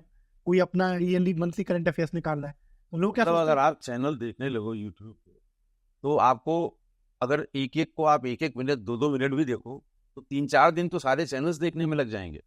फिर उसके बाद हवाई उड़ती सब फलां वाला देखो, तो सारे उसी पे टूट पड़ते हैं। सर इसका सोल्यूशन ये है सर कि सबसे पहले अपना बैठो, जो बुनियाद है बेसिक से उस पर काम कर लो, उसके बाद जो सबसे बेस्ट है, अगर आपको कहीं लग रहा है कहीं ऊपर नीचे कुछ है, उसको कंसल्ट कर लो, क्योंकि वो भी जरूरी है। अगर आप मार्केट में से कुछ अच्छी चीजें हैं, अगर आपका समय उससे बचता है, मान लो सर आप इतनी सारी रीडिंग कर रहे हो, तो अब उतनी रीडिंग करने का टाइम नहीं है, तो आप वहां से कंसल्ट करके, बहुत सारी अच्छी चीजें भी हैं, बहुत लेकिन अच्छी आपको चीज़ है। आपको उनसे कैसे यूटिलाइज करना वो समझना खराब पड़ेगा, नहीं है, एक्सपीरियंस बहुत लेना अच्छी, पड़ेगा, बहुत अच्छी। उसको लेके ऐड करो अपने में। लेकिन किताबें पढ़ना सर आज भी ओल्ड स्कूल जो है ना बेस्ट स्कूल है। आप किताबें पढ़ो, उनके नोट्स बनाओ, और शॉर्टकट की तरफ नहीं भागना चाहिए सर। और एक जो कंटिन्यूटी का होता है ना यूपीएससी का फंडा, पता है क्या सर? यूपीएससी का सबसे बेसिक फंडा है कि आप कंटिन्यूअस अगर 1 से 1.5 साल अपनी प्रिपरेशन को दे दीजिए, आपका यूपीएससी निकलना जो है ना सर 202% गारंटी मिलेगा। क्योंकि एक डिसिप्लिन जो होता है ना सर, कई बार बच्चे बहुत अच्छे आईक्यू के बच्चे होते हैं, जिनका आईक्यू लेवल बहुत अच्छा होता है, लेकिन वो डिसिप्लिन मेंटेन नहीं कर पाते, और डिसिप्लिन मेंटेन नहीं कर पाते इसलिए यूपीएससी क्लियर उनका नहीं होता, 3 अटेम्प्ट 4 अटेम्प्ट हो जाता है। एक औसत बच्चा जिसके पास हो सकता है आईक्यू थोड़ा कम है, लेकिन वो डिसिप्लिन मेंटेन करता है 1 से 1.5 साल की पढ़ाई, सिस्टमैटिक सिस्टमैटिक पढ़ाई, systematic targets achievement and everything, और डेली 1.5 साल टारगेट्स। तक लगा रहता है। मैं सबसे ज्यादा भरोसा करता हूँ कि अगर मान लो कि आप लगे हो, सही दिशा में लगे हो, और 1.5 साल तक लगे हो, तो रिजल्ट आपके आने, मतलब आपके रिजल्ट आने के चांसेस बहुत बढ़ जाते हैं। आईक्यू वाला बंदा जो 6 महीने तैयारी करके 2 महीने का ब्रेक लेके फिर कर रहा है ना, उसके चांसेस बहुत घट जाते हैं। क्योंकि ये यूपीएससी जो है ना सर, सतत और कंटिन्यूअस वाला है, जो मैंने रेजिलियंस काफी डिमांड होती है हाँ। यूपीएससी में, क्योंकि आपके अटेम्प्ट्स फेलियर बहुत होंगे। हाँ। ऐसा नहीं कि चलो पहले अटेम्प्ट मिल गया उसके बाद भी आपको अटेम्प्ट देनी है। जो मैं यूपीएससी से रिपोर्ट वैसे सिंपल से पढ़ाई की बात नहीं करते, जो हम लोग पढ़ते थे, तो हम लोग के बीच से ही बताइए इसका परफॉर्मेंस बीसी रहता है, उसने भी कोचिंग इन हम लोग तो सब लोग इकट्ठा हुए और पूछा कि भाई पढ़ाई कैसे, साइंस की बैकग्राउंड का, ये उसने कहा साहब देखो पहले यूपीएससी खरीद के लिया है, जैसे कि ये कहा पुरानी दिल्ली है वहां से सब खरीद के लिया। उन्होंने कहा एक बार तो उसमें बिना पेन पेंसिल लगाए हुए पढ़ लिया, बिल्कुल सही बात। सेकंड रीडिंग जब की, तो जो ऐसी चीज जो मुझे मिस करती थी उसको अंडरलाइन किया, ताकि हम पन्ना खोले तो वो अगर जो मिस हो रही है वही हमें दिख गया, बिल्कुल अच्छा, हमारी समझ में आ जाए। फिर उसके बाद उन्होंने कहा जब हमने लास्ट रीडिंग की, एक पहली बार मैं तैयार था, मुझे 2 महीने लगे, लास्ट रीडिंग की मैंने एक सादे पन्ने पे बुलेट पॉइंट जैसे लिख लिया। समय तो बुलेट पॉइंट का बहुत वो नहीं था, उनका साथ एक पॉइंट मैंने उसका जो मुझसे मिस हुआ या जो मुझे लग रहा था कि बार बार यही क्लिक कर रहा है, तो हो सकता है इससे कुछ आ जाए, तो वो कर लिया और कुल 30-40 पेज 50 पेज में कंसाइज कर लिया उसको। तो 4 रीडिंग हमारी हो गई। तो ये रीडिंग करने के भी तरीके हैं कि पहली बार की रीडिंग में मैंने पेन नहीं लगाया, दोबारा की रीडिंग में वो चीज़ें जो मैं पहली बार रीडिंग मैंने की थी, लेकिन जब दोबारा करने लगा तो वो मिस कर रहा था, ऐसा लग रहा था ये कहाँ से आ गया, तो उसको मैंने अंडरलाइन कर लिया जो इम्पोर्टेंट था। सर तो ये आंसर ये important है। सब्जेक्टिव है सर। देखिए सर, ये सब्जेक्टिव है थोड़ा, मैं बोलूंगा हाँ। सर, क्योंकि सबके पढ़ने का तरीका अलग होता है, सबका अलग है। सबका समझने का मैं एक तरीका बता भी- रहा हूँ कि किसी एक जो पढ़ने का ये तरीका निकाला सर, उसके इसमें लिए ये बिल्कुल भी नहीं है, आता। कुछ लोग क्या करते हैं कि पहली बार ही कुछ पढ़ेंगे और उसके नोट्स बनाने लगेंगे, वो काफी थोड़ा मुझे लगता है डेंजरस आइडिया इसलिए है वही मैं कह रहा हूँ। क्योंकि आपको हर चीज नहीं लगेगी हाँ। अगर आप पहली बार में पढ़ें। हाँ, इसलिए जब आप 2 या 3 बार पढ़ लेंगे ना किसी किताब को, एक तो आपकी मेमोरी रिटेन लंबी रहेगी और आप जो पॉइंट्स मिस कर रहे हैं उन्हें अगर आप लिखेंगे तो वो भी आपको याद है। वही उसने कहा सर, कि कई यार लोग देखो पूरी किसी- किताब रंग देते हैं, आप हाँ, देखिए किताब अलग अलग कोई कलर फायदा में नहीं किताब है। रंगते हैं। कोई फायदा नहीं है उससे उसका। कोई मैं फायदा नहीं। तो सर बता रहा हूँ वो कि- तो ऐसा है कि अटेंशन सीक करने के लिए आदमी अंडरलाइन करता है, या आप आंसर राइटिंग में आंसर लिख के अंडरलाइन करते हैं। आपका पर्पस ये होता है कि जो इसको इवेल्युएट कर रहा है उसकी नजर इस पे जरूर पड़ जाए कि हमने ये भी मेंशन किया है। तो अंडरलाइन का ये है मतलब। अब सर पूरा ही आप इसके लाल थोड़ा लिख इसके ले- थोड़ा और बुनियाद में चलते हैं, क्योंकि नया बच्चा है, उसको नहीं पता क्या इंपॉर्टेंट है, क्या अंडरलाइन नहीं, करना है, नहीं करना है। तो इसका तरीका पता है क्या सर? जो मैंने फील किया मैं वो बता रहा हूँ कि मान लो आप, जैसे आप बताया कि एक बार किताब की आप रीडिंग कर रहे हो, तो पहले तो आप कंसेप्ट सीखो। जहां जहां कंसेप्ट आपको दिख रहा है ना कि ये कंसेप्ट है, यहाँ पे बताई जा रही है, आप उसको अंडरलाइन कर सकते हो, बाकी चीजें आप छोड़ दो, क्योंकि कंसेप्ट मेन है सर। कंसेप्ट तो आपको समझ में आता है भाई कि ये चीजें ऐसे ऐसे हैं। मान लीजिए कि अगर आप एनवायरमेंट पढ़ रहे हैं या मान लीजिए एयर सर्कुलेशन पढ़ रहे हैं, तो एयर सर्कुलेशन का जो कंसेप्ट है आप पहले उस पर ध्यान लगाओ ना, कैसे हवाएं गर्म हो रही है, ऊपर जा रही चीजें हो रही है, तो आप उसको अंडरलाइन करो। तो आपको इतना निकालना धीरे धीरे आना चाहिए कि आप धीरे धीरे सीख जाओगे ओवर द पीरियड में। एक किताब जैसे आपने बोला 2 बार पढ़ोगे ना, आपको आइडिया लग जाएगा कि भाई इसमें क्या इंपॉर्टेंट है, क्या इंपॉर्टेंट नहीं है। पहले जैसे तो कुछ आइडिया होता नहीं। कोई आइडिया नहीं। कोई आइडिया नहीं। देखिए उसने ये बताया जैसे कॉन्स्टिट्यूशन हमारे लिए बिल्कुल नया है। मैं साइंस बैकग्राउंड सही बात है। लड़का बायो का लड़का था। मैं कहा हमें कॉन्स्टिट्यूशन के बारे में ABCD नहीं पता था। पहली बार पढ़ा मैंने जब उसको, तो किसी तरह से उसको कंप्लीट किया कि हाँ भाई। दोबारा जब पढ़ा तो मुझे लगा कि यार ये तो पढ़ा ही नहीं था मैंने। तो मैंने वो चीजें जो मिस कर रही हैं, मुझे इंपॉर्टेंट हैं लेकिन मिस कर रही हैं, उसको अंडरलाइन किया। दोबारा में उसके नोट्स बना लिए। बिल्कुल तो सही। पढ़ना तो देखो पड़ेगा ही, जब तक आप उसको सिस्टमेटिकली, आपने उसके लिए वर्ड इस्तेमाल किया डिसिप्लिन। जो डिसिप्लिन से पढ़ता है, जिसने तय कर लिया कि साहब हमने अपना टारगेट फिक्स किया है कि हमें 20 दिन में ये पूरा करना है, उसके नेक्स्ट 20 डेज में ये पूरा करना है, प्लस माइनस 4-5 डेज हो जाए वो अलग बात है। लेकिन आपने 1 महीने का टारगेट फिक्स किया, वो 3 महीने में भी पूरा नहीं हुआ, तो इसका मतलब सेल्फ डिसिप्लिन में कोई कमी है आपके। आप अपने से बनाइए, ऐसा नहीं कि इनके कहने पे, इनके कहने या मेरे कहने पे। आपको अपनी कैपेसिटी का अंदाजा है, आप कितना एक दिन में पढ़ लेते हैं उसका अंदाजा है, आप कितना लिख लेते हैं ये आप अच्छी तरह। यहाँ पे बच्चों को सर ना दूसरे से प्रभावित नहीं होना चाहिए। कई बार हाँ, होता है ना, दूसरे से बहुत लोग क्या करते हैं सर ना, बहुत फास्ट पढ़ते हैं। एक दिन में जो है पता चला 10 पेज 15 वो पेज। टॉपर से ज्यादा इंस्पायर हो जाते हैं। हाँ। कोई टॉपर कहते हैं मैंने 10 बार पढ़ रखी है हाँ। किताब, तो वो भी 10 बार लग जाएंगे, या फिर कोई टॉपर्स ने कह दी मैं तो एक हफ्ते में कवर कर दी। अरे सचिन, ये होता है ना कि यार कि आप जब भी, हो सकता है कि मेरी पढ़ने की स्पीड बहुत स्लो हो लेकिन मेरी ग्रास्पिंग पावर ज्यादा हो। कई लोगों क्या होती है सर, पढ़ने की स्पीड ज्यादा होती है, ग्रास्पिंग पावर कम होती है। आप कभी इस पे मत जाओ। नए बच्चों को मैं ये बोलना चाहूंगा, आप आराम आराम से पढ़ो, तसल्ली में पढ़ो, क्योंकि 1.5 साल बहुत होता है। आप हर चीज 2-3 बार पढ़ सकते हो आराम से। मैं एक एग्जाम्पल दूंगा सर, लक्ष्मीकांत की किताब है, मतलब काफी मोटी है, हर कोई पढ़ता है सर UPSC के लिए। तो मैंने देखा कि यार इसका नोट बना तो मतलब पागलपन है, क्योंकि बहुत मोटी किताब है यार, उसमें हर चीज इंपॉर्टेंट लगती हर है। चीज इंपॉर्टेंट। तो पता है मैंने क्या किया सर, उसका तरीका मैंने निकाला। जो पैरा जहां इंपॉर्टेंट लगता था ना, उस पूरे पैरे को ऐसे लेता था, पेन से खींचा और वहां इंपॉर्टेंट लिख दिया।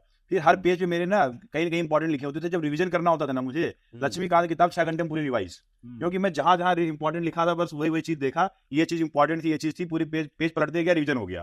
तो हर चीज को स्मार्ट तरीके से करना है। ऐसा नहीं कि आप हर चीज का नोट्स बना रहे हो, पॉइंट बना रहे हो, बार बार लिख रहे हो, आपका समय और एनर्जी दोनों बेस्ट। लक्ष्मीकांत के लिए तो सर आपकी स्ट्रेटेजी, मुझे मतलब मैंने यही स्ट्रेटेजी फॉलो की थी, क्योंकि लक्ष्मीकांत में हर चीज इंपॉर्टेंट है। मैंने पहली बार में पढ़ा तो मुझे थोड़ा बहुत समझ में आ गया। तो दूसरी बार में मैंने वही आर्टिकल जॉट डाउन किए थे अपने नोट्स में, जो मुझे लगा कि मैं इन्हें भूल रहा हूँ और ये इंपॉर्टेंट है, जो मिस कर रहे हैं, मिस कर रहे हैं। मैं अपनी बात नहीं बता रही हूँ, मैंने नहीं कहा था। वो जब उससे पूछा गया, सब लोग बैठे, भाई कुछ सक्सेसफुल हुए, कुछ नहीं सक्सेसफुल हुए, पहली बार में हो गया, उससे पूछा गया भाई आखिर पढ़ने का तरीका क्या है। भाई सबका अपना अपना तरीका है। तुमने क्या किया था, तुमने क्या किया था। अगर हमको क्लिक कर गया कि नहीं इसका वाला तरीका बहुत बढ़िया है, तो हो सकता है हम उसको फॉलो करें। उससे पूछा गया तो उसने ये था कि साहब हमारे लिए तो बिल्कुल नया था कॉन्स्टिट्यूशन, पहली बार पढ़ा, तो वो आधे से ज्यादा हमें दोबारा क्लिक ही नहीं किया। तो हमने वो अंडरलाइन किया जो हमें दोबारा ऐसा लगा करे ये कैसे मिस हो गया। फिर उसके बाद दोबारा मुझे समझ में आ गया कि इसमें अब क्या इंपॉर्टेंट होगा, क्योंकि इस बीच में वो क्वेश्चन पेपर भी उसने देखे, क्वेश्चन बैंक पहले आता था, उससे क्वेश्चन भी देखे, तो उसे लग गया कि ये इंपॉर्टेंट है, उसके नोट्स बनाए। और फिर उसने कहा दोबारा मैंने किताब को पलट नहीं देखा, जब भी देखा आपने नोट्स थे, यही रहनी चाहिए सर अपनी। लेकिन क्योंकि आप सबका देखो अलग अलग, हम ये नहीं कहते कोई एक आदमी, कोई एक फार्मूला तो है ही नहीं सक्सेस का। कोई माई कनाल ये नहीं बता लेकिन सकता सर एक कि फार्मूला है सर, वो फार्मूला ये है कि आपका जो अनुशासन है ना सर, देखो हम इंसान क्या होते हैं ना सर, सेंटिमेंट से बने होते हैं, और कई बार क्या होता है पढ़ने का मन होता है, कई बार पढ़ने का मन नहीं होता है। लेकिन यहाँ पे भी मैं एक ही चीज़ बोलना चाहूँगा सर, मन करे चाहे ना करे, मतलब एक छोटा सा होता था, उसका कहानी बताता हूँ कि एक किसान था, उसके पास जो है ना एक भैंस होती थी, जो उसके पूरे रोजी रोटी का जुगाड़ होती थी, वही दूध देती थी, तो दूध बेच के जो है वो अपने घर परिवार चलाते थे। एक दिन क्या हुआ कि वो किसान जो है ना, वो बंदा भैंस को बहुत तेजी से मार रहा था। तो उसकी बीवी देखती है, बोलती है जी क्यों मार रहे हो उसको, ये दूध नहीं देगी, दूध नहीं देगी तो फिर पैसे बेचोगे, क्या खाएंगे हम लोग। बोलता है सुनो, दूध दे चाहे ना दे, अनुशासन में रहना पड़ेगा इसे। मतलब अगर आप कोई काम कर रहे हो, आप हम भी आर ह्यूमन, भी आर नॉट रोबोट्स। हम रोबोट्स नहीं है कि भाई 6 घंटे पढ़ना, 6 घंटे बैठ गए। लोगों को पढ़ने को लेकर भी, लेंथ को लेकर भी बड़ी दिक्कत है कि भाई 12 घंटे पढ़े, 16 घंटे पढ़े, 6 घंटे ये सब तो फालतू बात है। जो ये कहते हैं कि साहब मैं 18 घंटे पढ़ता था, मैं 14 घंटे, सर ये सब कोई we are human being sir, we are not robots. आप 6 घंटे पढ़ रहे हो, 8 घंटे पढ़ रहे हो, कितना क्वालिटी मटेरियल। क्वालिटी क्या निकाल के ला रहे हो, at the end of the day ये मैटर करता है सर, आप कितना लर्न कर पाए, कितना ग्रैस्प किया, कितना क्या grasp क्वालिटी किया। निकली सर। ये मैटर करता लेकिन जो ये डिसिप्लिन की बार बार बात कर, मैंने उसका क्रक्स नहीं बताया, सेल्फ डिसिप्लिन आपकी। सेल्फ डिसिप्लिन का मतलब ये है कि आपके पास इतने सब्जेक्ट हैं, आपको ज्योग्राफी भी पढ़नी है, आपको कॉन्स्टिट्यूशन भी पढ़ना है, हिस्ट्री भी पढ़नी है, मेडिवल इंग्लिश सब पढ़ना है। तो अगर आप एक में उलझ जाएंगे तो बाकी का समय कम होगा। आपको खुद बैठ के ये तय करना होगा कि हमें किसके लिए कितना समय देना है या कितना पर्याप्त होगा उसके लिए। और अगर आपने 6 दिन का, 10 दिन का, 2 महीने का, 3 महीने का समय किसी चीज के लिए दे रखा है, तो आप स्टिक टू दैट। सर उसके साथ स्टिक करो, और उससे भी इम्पोर्टेंट चीज है सर, मन करे ना करे पढ़ो। मेरा तो सर फंडा बहुत क्लियर है, अगर मुझे कंप्लीट करना है, मेरा मन कर रहा है, नहीं कर रहा, मैं बैठ के पढ़ूंगा, कंप्लीट करूंगा। क्योंकि सर नॉर्मली क्या होता है ना कि अगर आप बड़े मिशन पे हो ना, फिर आपका मन साइड रखो, जो आपने करना है, जो सही है वो काम करो। सिंपल सी बात है। अगर आप भावनाओं में बहने लग जाओगे तो यूपीएससी तो भूल जाओ, जाके बैठ जाओ, क्योंकि ये डिटर्मिनेशन चाहती है आपसे, आपकी कमिटमेंट चाहती है। आपका जो कमिटमेंट नहीं है, पता लगा क्रिकेट मैच चल रहा है, अब सारा दिन जाके आप क्रिकेट मैच में निकाल दिए, ये कमिटमेंट से तो फिर काम नहीं होने वाला है। सब कुछ आपकी पूरी लाइफ साइड में चलेगी, यूपीएससी फ्रंट पे होगा, आपका सारा कमिटमेंट उसके लिए होना चाहिए। तो मैं बार बार बच्चों को यही बोलता हूँ, वहां कोई जाता है दिल्ली में या कहीं भी, नहीं सर, मोस्ट ऑफ द बच्चे जो है लैग करते हैं सर। आज सर क्या है ना सर, डिसिप्लिन सबसे बड़ा लैक करते हैं लोग, क्योंकि हाँ। कुछ समय तक तो डिसिप्लिन फॉलो करेंगे। टीचर्स वहाँ यही बताते हैं कि डिस्ट्रैक्शन के जो भी कारक हैं उनको हटा दीजिए। जैसे सबसे पहले कहते हैं साहब आप सारे सोशल मीडिया अकाउंट अपने बंद कर दीजिए, आप केवल, हम इससे भी सहमत नहीं। ये तो आपको पता है ना कि आप कितना समय उसमें खराब कर रहे हैं अपना, क्या आपके लिए जरूरी है, क्या आपको लगता है कि इसकी वजह से डिस्ट्रैक्ट हो रहे हैं, बंद कर दीजिए। लेकिन किसी के कहने पे नहीं सब बिल्कुल बंद कर दीजिए, आपके लिए हार्मफुल है ये, मैं इससे भी सहमत कि व्हाट्सएप भी बंद कर दीजिए, फेसबुक में बंद कर दीजिए, इंस्टा पे चलाना बंद कर दीजिए, केवल एक जगह।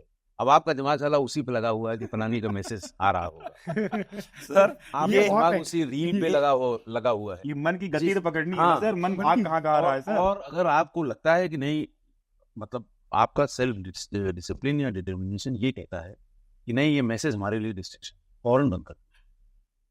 सर इस लेवल का जो आप बात कर रहे हैं ना सर, जो जिससे बुद्ध की प्राप्ति हो जाती है ना, हाँ। ये वही बच्चा कर पाता है। आपको मैं बता रहा हूँ, वही मैं कह रहा हूँ ना, टीचर ने कहा बंद कर दीजिए, बंद कर, सारा समय पूरा दिमाग उसी में लगा हुआ है, मत ये करिए रहता सर। सर आप अपने से देखिए कि आप कितना रजिस्ट कर पाते हैं किस चीज को। सचिन मुझे लगता है बताइए, सर, एक सचिन discipline तुम लगातार time के तीसरा अंदर- इंटरव्यू दे रहे हो, तुम अपने डिस्प्ले की कहानी सुनाओ, तुम कैसे कर रहे हो पहले ये, क्योंकि तुम एकदम रिसेट कर रहे हो अभी। सर एक जो डिसिप्लिन टाइम का जो कंसेप्ट बताया था ना, वो काफी इंपॉर्टेंट है, और जो थोड़ा बहुत टाइम है आप किसी और एक्टिविटी में जरूर दें, क्योंकि एक तो प्रोसेस काफी लंबी है।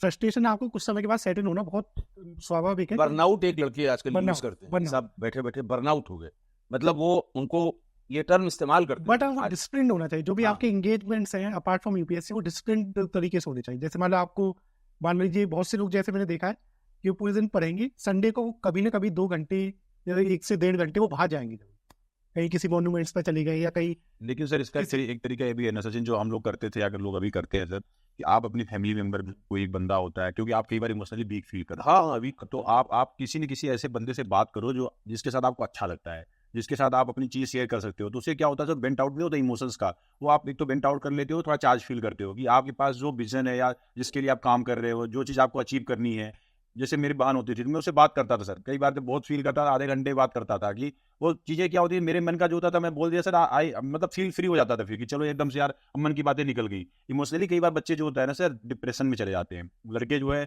यूपीएससी का इतना बर्डन ले लेते हैं ना कि मतलब एक नेक्स्ट एक्सट्रीम पे चले जाते हैं, और आज के लिए समस्या बहुत बढ़ रही है सर डिप्रेशन वाली। कि जब कोई बच्चा डिप्रेशन में जाता है, सब पढ़ने वालों के समझ में आता है, तो उसको ये लगता है ये मुझी को हो रहा है, ये बाकी लोगों को ऐसा हो रहा है कि नहीं हो रहा है उसे पता नहीं। उसको ये लगता है ये मेरे साथ ही हो रहा है, मैं तो कर ही नहीं पाऊंगा कुछ। लेकिन मैं बहुत स्पष्ट कर दूं कि जो भी लड़के बेचारे जूझ रहे हैं, जिनको कहते हैं स्ट्रगल कर रहे हैं, मेहनत कर रहे हैं, घर के बाहर हैं, छोटा सा 8x8 के कमरे में उसी में खाना भी बना रहे हैं, उसी में सो भी रहे हैं, किताबें भी रखी हैं, सब कुछ उसी में कर रहे हैं। सबके इस प्रोसेस में सबको फ्रस्ट्रेशन झेलना ही पड़ता है। बर्नआउट जिसे आप कहते हैं वो झेलना ही पड़ता है। कभी कभी आप पढ़ते पढ़ते आपको लगता है कि जितना पढ़ा था वो सब वॉश आउट हो गया, कुछ याद ही नहीं है, कुछ याद ही नहीं है। कल को यही अगर क्वेश्चन पेपर आ जाएगा तो मैं लिखूंगा क्या? और वो फ्रस्ट्रेशन ऐसा होता है which leads you to anywhere. इसको नहीं आने दीजिए। वो रिपीटेड फेलियर्स के बाद जब आप 2 या 3 अटेम्प्ट में फेल हो जाते हैं सर, तो और भी ज्यादा आने लगता है। और भी ज्यादा आता है सर। आप सोचते हैं कि मैं तो आप अपनी लीडर cloud बनने बैठा जा रहे हो सर, लीडर की क्वालिटी क्या होती है कि जितनी ऑडिसिटी आए, चाहे आपको फ्रस्ट्रेशन हो रहा हो, चाहे आपको डिप्रेशन हो रहा हो, आपको पता होना चाहिए मुझे ये चीज हो रही है और इससे निकल के आना है। That is the leader. नहीं यार, आप लीडर ही बनने जा रहे हो। आप अगर आप फंसे हो वहां पे तो दिक्कत नहीं है सर। आप बताओ, जो आदमी अभी आके जिसने शुरू किया है, पहले पादान पे पैर रखा है, उसे ये लीडरशिप की समझ में नहीं आती। उसको ये लगता है कि कहीं ये प्रॉब्लम सिर्फ मेरे ही साथ तो नहीं है, फला तो रोज पढ़ा रहा है, उसको तो कुछ नहीं हो रहा। तो बताना सिर्फ ये है कि सबके जो भी इस फील्ड में है या जो पढ़ रहे हैं, किसी को हो सकता है वो आधे घंटे के लिए फील होता है, कोई 2 दिन तक रजाई ओढ़ के सो रहा है। होता है कि नहीं होता? बिल्कुल होता है सर। तो इसलिए ये कोई सोचे कि नहीं साहब ये हम ही को हो रहा है, ऐसा कुछ नहीं। हम लोगों ने जो अभी तक डिस्कस किया, सचिन और नरेंद्र, आप लोगों ने बहुत वैल्यूएबल इनपुट्स दिए कि हाउ टू स्टार्ट। और जो नया बच्चा है जो शुरू कर रहा है या जो अभी बिल्कुल नया है, तो हाउ टू स्टार्ट, कैसे सेल्फ डिसिप्लिन इम्पोज करें। नरेंद्र के शब्दों में कैसे डिसिप्लिन्ड पढ़ाई हो, अपने आप को भी और पढ़ाई को भी, दोनों को डिसिप्लिन करिए। तीसरा आपने बताया कि कैसे आप जब शुरू करेंगे तो कैसे पढ़ें, जैसा आप पढ़े थे, जैसा मुझे बताया गया था, जैसा इन्होंने बताया, शुरुआत कैसे करनी चाहिए। जैसे आपने कहा, बहुत अच्छी बात ही बताई सचिन ने, कि ऐसा नहीं कि आप जब पहली बार एनसीईआरटी देख रहे हैं उसी समय नोट्स बनाना शुरू कर, उससे कुछ समझ में नहीं आया। आपने भी बताया कि 2-3 बार आप पढ़ेंगे, आपको सब्जेक्ट की समझ हो जाए तब पॉइंट्स बनाइए। तो ये सब चीज़ें हो गई कि कैसे हम प्रीलिम्स के लिए, कैसे हम मेंस के लिए प्रिपेयर करें। अब सवाल ये है कि जब आप एग्जामिनेशन हॉल में पहुंच गए, प्रीलिम्स दे रहे हैं, मेंस दे रहे हैं या इंटरव्यू के लिए बात, तो उस समय आपके दिमाग में क्या चल रहा होता है और यूपीएससी आपसे एक्सपेक्ट क्या करता है और आप कैसे डिलीवर करते हैं, इसको कैसे मैनेज करें एग्जामिनेशन। तब देखो सर, सबसे इम्पोर्टेंट चीज़ क्या होती है कि आप एनवायरमेंट होता है ना, मैंने ऐसे बच्चों को भी देखा है या अपने साथ में जो तैयारी कर रहे थे, बहुत नॉलेजेबल, बहुत सारी तैयारी, लेकिन एग्जाम रूम में जाकर उतना अच्छा परफॉर्म नहीं कर पाते।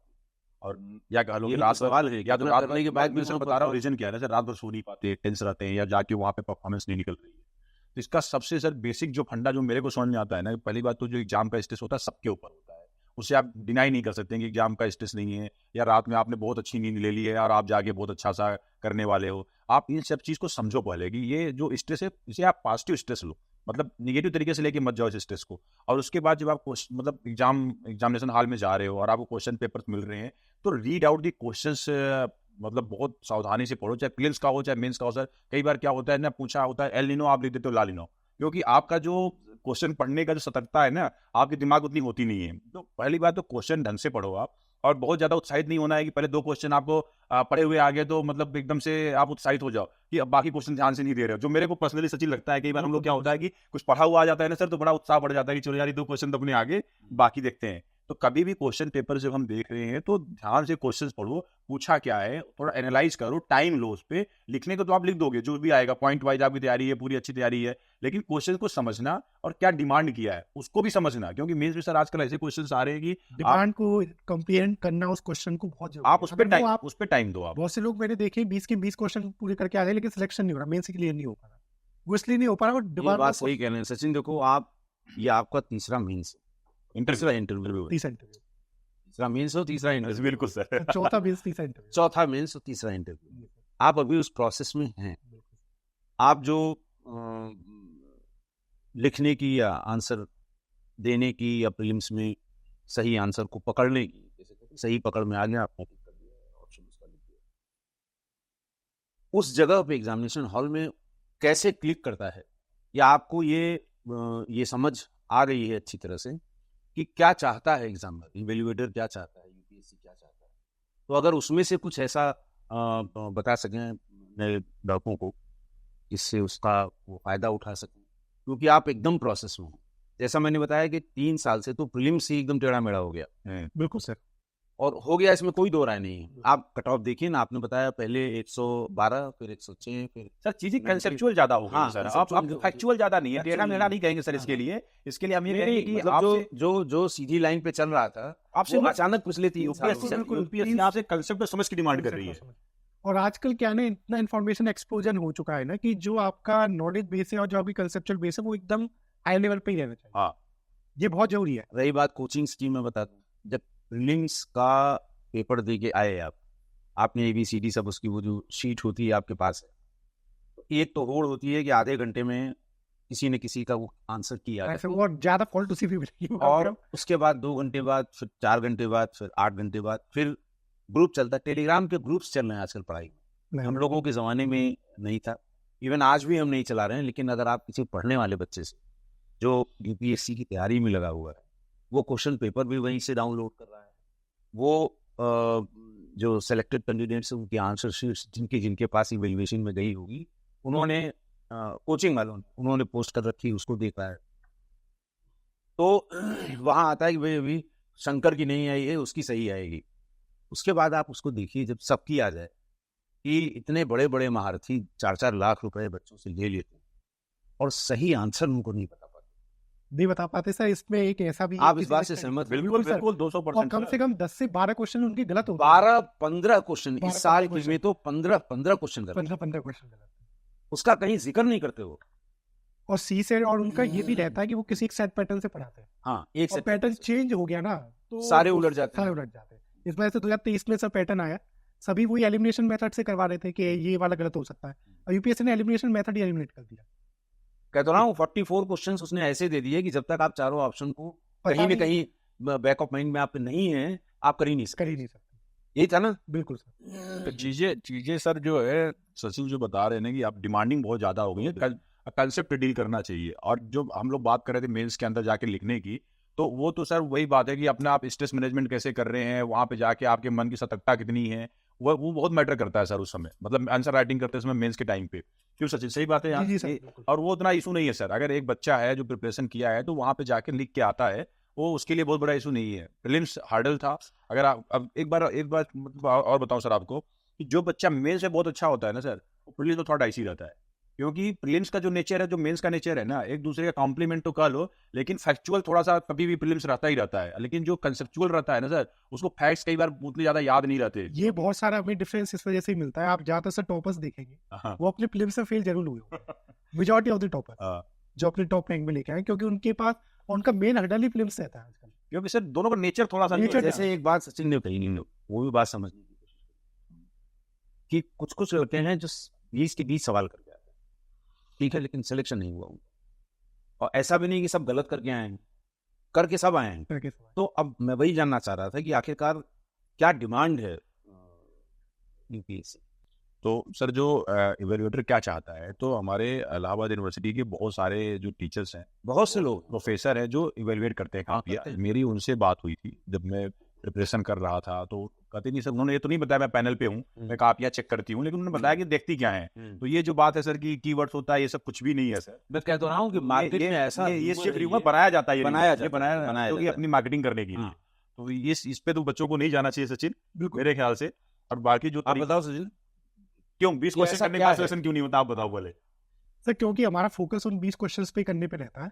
हमारा क्वेश्चन ये नहीं कि हम डिमांड ऑफ क्वेश्चन समझ पाए कि नहीं, क्योंकि किसी कोचिंग इंस्टीट्यूट ने कह दिया कि 20 के 20 करके आ जाओ और तुम्हारा सिलेक्शन गारंटेड है। केवल वो क्वेश्चन अटेम्प्ट करने जाओगे। नहीं सर, सपोर्ट भी कर रहे हैं सर, हेल्प भी है सर। देखिए बट दोनों चीजें हैं सर। हम केवल एक चीज के ऊपर नहीं जाएंगे कि इन्होंने सिर्फ नुकसान किया बच्चों का। बहुत सारी चीजें सर, जो बच्चा समझदार है ना, इनसे जो अच्छी चीजें लेके आगे बढ़ जा रहा है, और जो बच्चा इनके ऊपर फंस जा रहा है वो थोड़ा सा बेचारा परेशान हो जाता है, 1-2 अटेम्प्ट खराब कर लेता है। लेकिन जो सचिन कह रहा है ना सर कि इवेलुएटर अगर 20 क्वेश्चन बोल दिया, आप डिमांड समझो ना क्वेश्चन की, क्वेश्चन में आ क्या रहा है, आप कम लिखो, 2 क्वेश्चन छोड़ दो। यूपीएससी चाहता क्या है? आप 2 एग्जामिनर क्वेश्चन छोड़ दो, चाहता क्या है? 2 क्वेश्चन छोड़ दो, सिलेक्शन की गारंटी है सर। मैं बताऊं, जब मैंने अपना अटेम्प्ट लिखा था तो ज्योग्राफी में मेरे पहले पेपर में केवल 3.5 क्वेश्चन सही थे, 5 क्वेश्चन आते थे, 3.5 क्वेश्चन सही थे ऑप्शनल में, 1.5 क्वेश्चन में इतना अच्छा करके नहीं आया, तो मुझे पता था, मुझे लगा सर कि सिलेक्शन नहीं होना है, लेकिन उसमें मेरी इंटरव्यू कॉल है, क्योंकि जो 3.5 क्वेश्चन मैंने लिखे थे वो सही लिखे थे, मुझे पता था क्या है। तो एटलीस्ट जो बच्चा हमारा कर रहा है उसको ये तो बताओ लिख क्या रहा है वो, और क्वालिटी लिख रहा है कि नहीं लिख रहा है, जो क्वेश्चन पूछा गया है उसका सही जवाब दे रहा है कि नहीं दे रहा, सर वो भी जानना जरूरी है ना सर। आपने लिख दिया, एग्जामिनर की डिमांड से ज्यादा क्वेश्चन की डिमांड क्या है हाँ, वो पूरी होनी चाहिए। वो जो क्वेश्चन क्या चाहता है। और क्वेश्चन आजकल पहले तो Comprehensive। तब भी मतलब काफी सिंपल आया करते थे, अब थोड़े क्वेश्चन थोड़े कंसेप्चुअली कॉम्प्लेक्स बनाए गए। स्पेसिफिकली सर हम मीन्स की बात करें, और एथिक्स पेपर का जब से एडिशन हुआ है तो उसमें तो और भी ज्यादा पर्सन की जो थिंकिंग है, पर्सन का जो क्या कहते हैं क्रिटिकल इंट्रोस्पेक्शन है, वो ज्यादा जरूरी हो गया। की फैक्चुअल एस्पेक्ट कोई पढ़ के आए भाई, कोई कोचिंग मैगजीन पढ़ के आ गया और वो करके आ गया, वो चीजें थोड़ी बहुत यूपीएससी काफी कम कर रही है। मतलब सेम यही समझ लो कि इंटरव्यू की भी होती है सर, आप देखोगे, अब थोड़ी इंटरव्यू की हम लोग बात करते हैं सर, मार्क इंटरव्यू लेते हैं, बहुत सारे बच्चों को उसके पर्सनालिटी के बारे में आप उनको समझाते हो, बताते हो, लेकिन सर जो इंटरव्यू एक्चुअल होता है ना, जो यूपीएससी लेती है, सचिन तो तीसरा दे रहा है, मैं तो एक ही दिया सर, उसी में हुआ, लेकिन जो इंटरव्यू बोर्ड होता है ना सर, वो इतना जेन्युइन होता है और इतने जेन्युइन तरीके से बात करता है, आपसे क्वेश्चन पूछता है, लेकिन जो मार्क होता है वो बहुत डिफरेंस होता है। जो बच्चे मार्क इंटरव्यू में जाते हैं उनसे ऐसे सतही क्वेश्चन आप देखोगे आजकल बाढ़ है सतही क्वेश्चंस की, सुपरफिशियल क्वेश्चंस की, जो कभी यूपीएससी ना पूछती है ना पूछेगी। Sachin am I right? जो Yes, sir, जो, बिल्कुल। जो ये प्रोपेगेंडा फैला रखा है ना सर, और जो इंटरव्यू की चीज़ है, अभी मैं इंटरव्यू की सर 2-3 बेसिक चीज़ें बताऊंगा, क्योंकि मेरा पहला इंटरव्यू था सर, और मेरे को 70% मार्क्स मिले, 210 नंबर मिले, और मुश्किल से मेरा इंटरव्यू 15 मिनट चला था। तो जो एक पर्सनालिटी टेस्ट में होना चाहिए, जो होता है सर, वो बच्चों को जानना बहुत जरूरी है, क्योंकि यहाँ पे आपका कपड़े का कलर ये होना चाहिए, आपका ऐसा वैसा होना चाहिए, बहुत सारी सुपरफिशियल चीज़ों पे ही लोग लगे रहते हैं, न कि एप्टीट्यूड और एटीट्यूड क्या होना चाहिए उस पर कोई बात नहीं करता है, न कोई नॉलेज की बात करता है कि भाई आपको किस तरह से उसको प्रसव करके जाना है, तैयार करके जाना है। तो सबसे पहले तो मैं सचिन से जानना चाहूंगा, सचिन का इंटरव्यू का क्या एक्सपीरियंस रहा, अभी दे के आया है रिसेंटली, अभी देने जा रहे हो? अभी देने जा रहे हैं। अभी देने, मैंने 2 इंटरव्यू पहले वो दिए। तुम्हारे एक्सपीरियंस क्या रहे, मैं वो जानना चाहूंगा, फिर मैं बच्चों को बता रहा हूँ कि मेरा एक्सपीरियंस क्या था और कैसे बेहतर कर सकते हैं। तो एक तो इंटरव्यू के बारे में ये भी बहुत अच्छी बात किसी ने बताई, बताइए सर कि साहब नहीं, वो नॉलेज नहीं टेस्ट करते आप, नॉलेज तो उन्होंने टेस्ट कर लिया आपको, मेन्स में कर लिए, मेन्स में कर लिए, वो आपकी पर्सनालिटी जज करते हैं, आपके रिफ्लेक्सेस कैसे हैं, इसी सवाल के को सुनते ही आपके क्या रिफ्लेक्स है, आपका कॉन्फिडेंस कितना है, सही है या गलत है, आप बता पा रहे हैं या नहीं बता पा रहे हैं, लेकिन लेवल ऑफ कॉन्फिडेंस क्या है। तो जिन जिन बच्चों ने, जैसा आपने कहा ना कि बहुत 15 मिनट ही चला, ऐसे बहुत से बच्चे हैं हमारे अंडर ट्रेनिंग आईपीएस अफसर, जिन्होंने जब बाहर निकल के देखा तो उनको 10 में से 5 सवाल गलत बता के आए, बिल्कुल। लेकिन उनको 208 और 210 नंबर। सर रीजन क्या है सर? रीजन इसमें सही ये है कि जो उन्होंने 5 क्वेश्चंस बताए था, वो एग्जामिनर को, जो उनके इंटरव्यू बनाए, उनको वो मतलब लगा कि ये सच में रिफ्लेक्ट करता है उसकी पर्सनैलिटी और उनकी वैल्यूज को। अगर वो दिख के आ गया ना, वो केवल ऐसा नहीं कि वो हर क्वेश्चन में आपके टेस्ट करते हैं, कुछ ही क्वेश्चन ऐसे होते हैं जिनमें वो ऐसा टेस्ट करेंगे और वो उस समय आपने मूवमेंट कैच कर लिया, तो वो ही मार्क्स डिसाइड कर दिया। इसमें से डिफरेंस ये भी है, मेंस और इंटरव्यू प्रोसेस में, मेंस में हमारा फोकस ये रहता है कि हमें सारे क्वेश्चन अटेम्प्ट करने हैं या फिर majority of the question. Interview में ऐसा नहीं कि we have to give answer to every question जो हमें पूछा गया। नहीं, बोर्ड एक्सपेक्ट करता ना हमें करना चाहिए कि we should give answer to every question, लेकिन द आंसर विच है conceptual answer which reflect some social problem, उन पे हम कितना इफेक्टिवली आपकी अप्रोच क्या है सर? Approach वही क्या है? बोलना चाहता हूं, मैं ये जोड़ना चाहूंगा सर इसमें। Test of your personality, not of your knowledge. Sir मैं बता रहा हूँ सर कि 2-3 चीजें जो बहुत मैटर करती हैं, कि आजकल आप देखोगे ना, बहुत सारे यंग बच्चे आते हैं, बहुत सारा एक्सक्यूज रखते हैं अपने पास, हर चीज का एक्सक्यूज तैयार रहता है। मान लो बंदा मेंस पास कर गया है, इंटरव्यू देने जा रहा है, तभी बहुत सारी चीजों के लिए एक्सक्यूज बनाता है। अगर आप उसको आंसर नहीं आ रहा, बोलता है मैं गेस कर लेता हूँ, या अप्रोच उसकी ऐसी है कि गोल गोल घुमाने की कोशिश करता है। तो interviewer sir to the point रहना चाहता है, वो आपसे क्या एक्सपेक्ट करता है कि अगर आपको आता है तो आप बताओ, आपको कंसेप्ट की क्लैरिटी है तो आप डील करो, नहीं तो माफी मांगो, कोई बात नहीं, आप 21-22 साल के हो या जो भी आपका एक्सपीरियंस है, इतने में आपसे बहुत ज्यादा हम उम्मीद नहीं करते कि आपको सारा ज्ञान आपके अंदर भरा पड़ा होगा। तो सबसे पहली चीज जो मेरे को लगती है ना सर, वो वहाँ पे एक लीडर ढूंढते हैं कि जो कैसी भी सिचुएशन हो, उस सिचुएशन में कैसे अपनी टीम को आगे लेके जाएगा या कैसे मैनेज करके जाएगा, नहीं कि एक्सक्यूज देने वाला बंदा। ये सिंपल सा फंडा है सर, मैं हमेशा बच्चों को बोलता हूँ जब मेंटर करता हूँ उनको इंटरव्यू के लिए, कि आप अपने आप को एज ए सुपरमैन दिखाओ, क्योंकि अगर आप इंटरव्यू देने जा रहे हो ना, तो हम सुपरमैन की तलाश कर रहे हैं, हम ऐसे मैन की तलाश नहीं कर रहे, खुद एवरेज है, वो क्या ही पार कराएगा लोगों को, क्या ही अपनी टीम को आगे लेके जाएगा। तो जैसे मैं उनको बोलता हूँ भाई कि अगर आपने अपने घर में एक मेड रखनी है, मान लो कि आपको एक नौकरानी का चयन करना है, तो आप आजकल देखते हो ना सर 3-4 रेफरेंस अगर जो आती हैं, तो आप उनसे बातचीत करते हो, पूछते हो, उनका बैकग्राउंड चेक करते हो, क्या करते नहीं करते।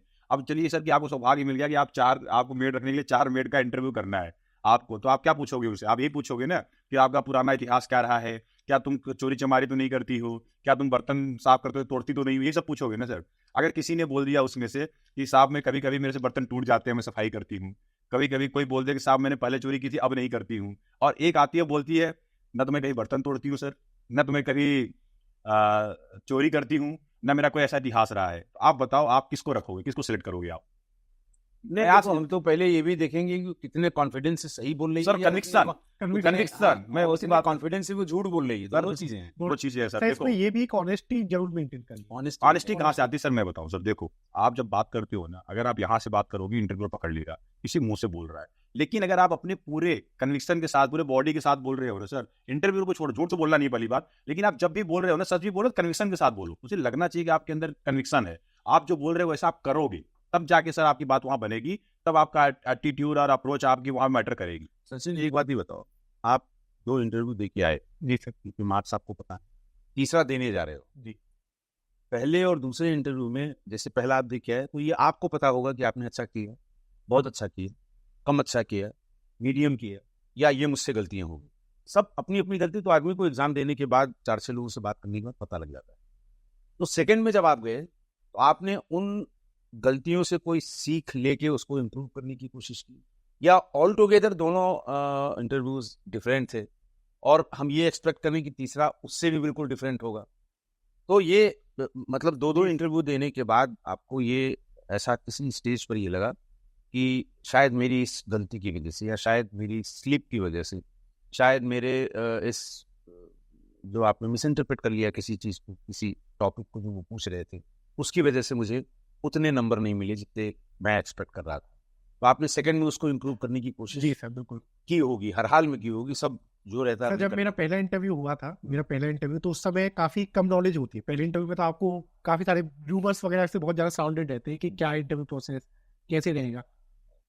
तो पहले इंटरव्यू जब मैं ऐसा देने गया, तो मतलब RN 24 का बोर्ड था उस समय। तो सर मेरी एक जो गलती रही कि जो वो क्वेश्चन पूछ रहे थे without the adequate thought process, जब भी आपसे कोई क्वेश्चन पूछा गया इंटरव्यू में, टेक सम 5 सेकंड्स ब्रेक, उसमें अपने थॉट्स को रिस्ट्रक्चर कीजिए, देन गिव द आंसर। ये मैंने गलती की कि जैसे ही क्वेश्चन बोला गया मैं तुरंत ही आंसर कर दिया।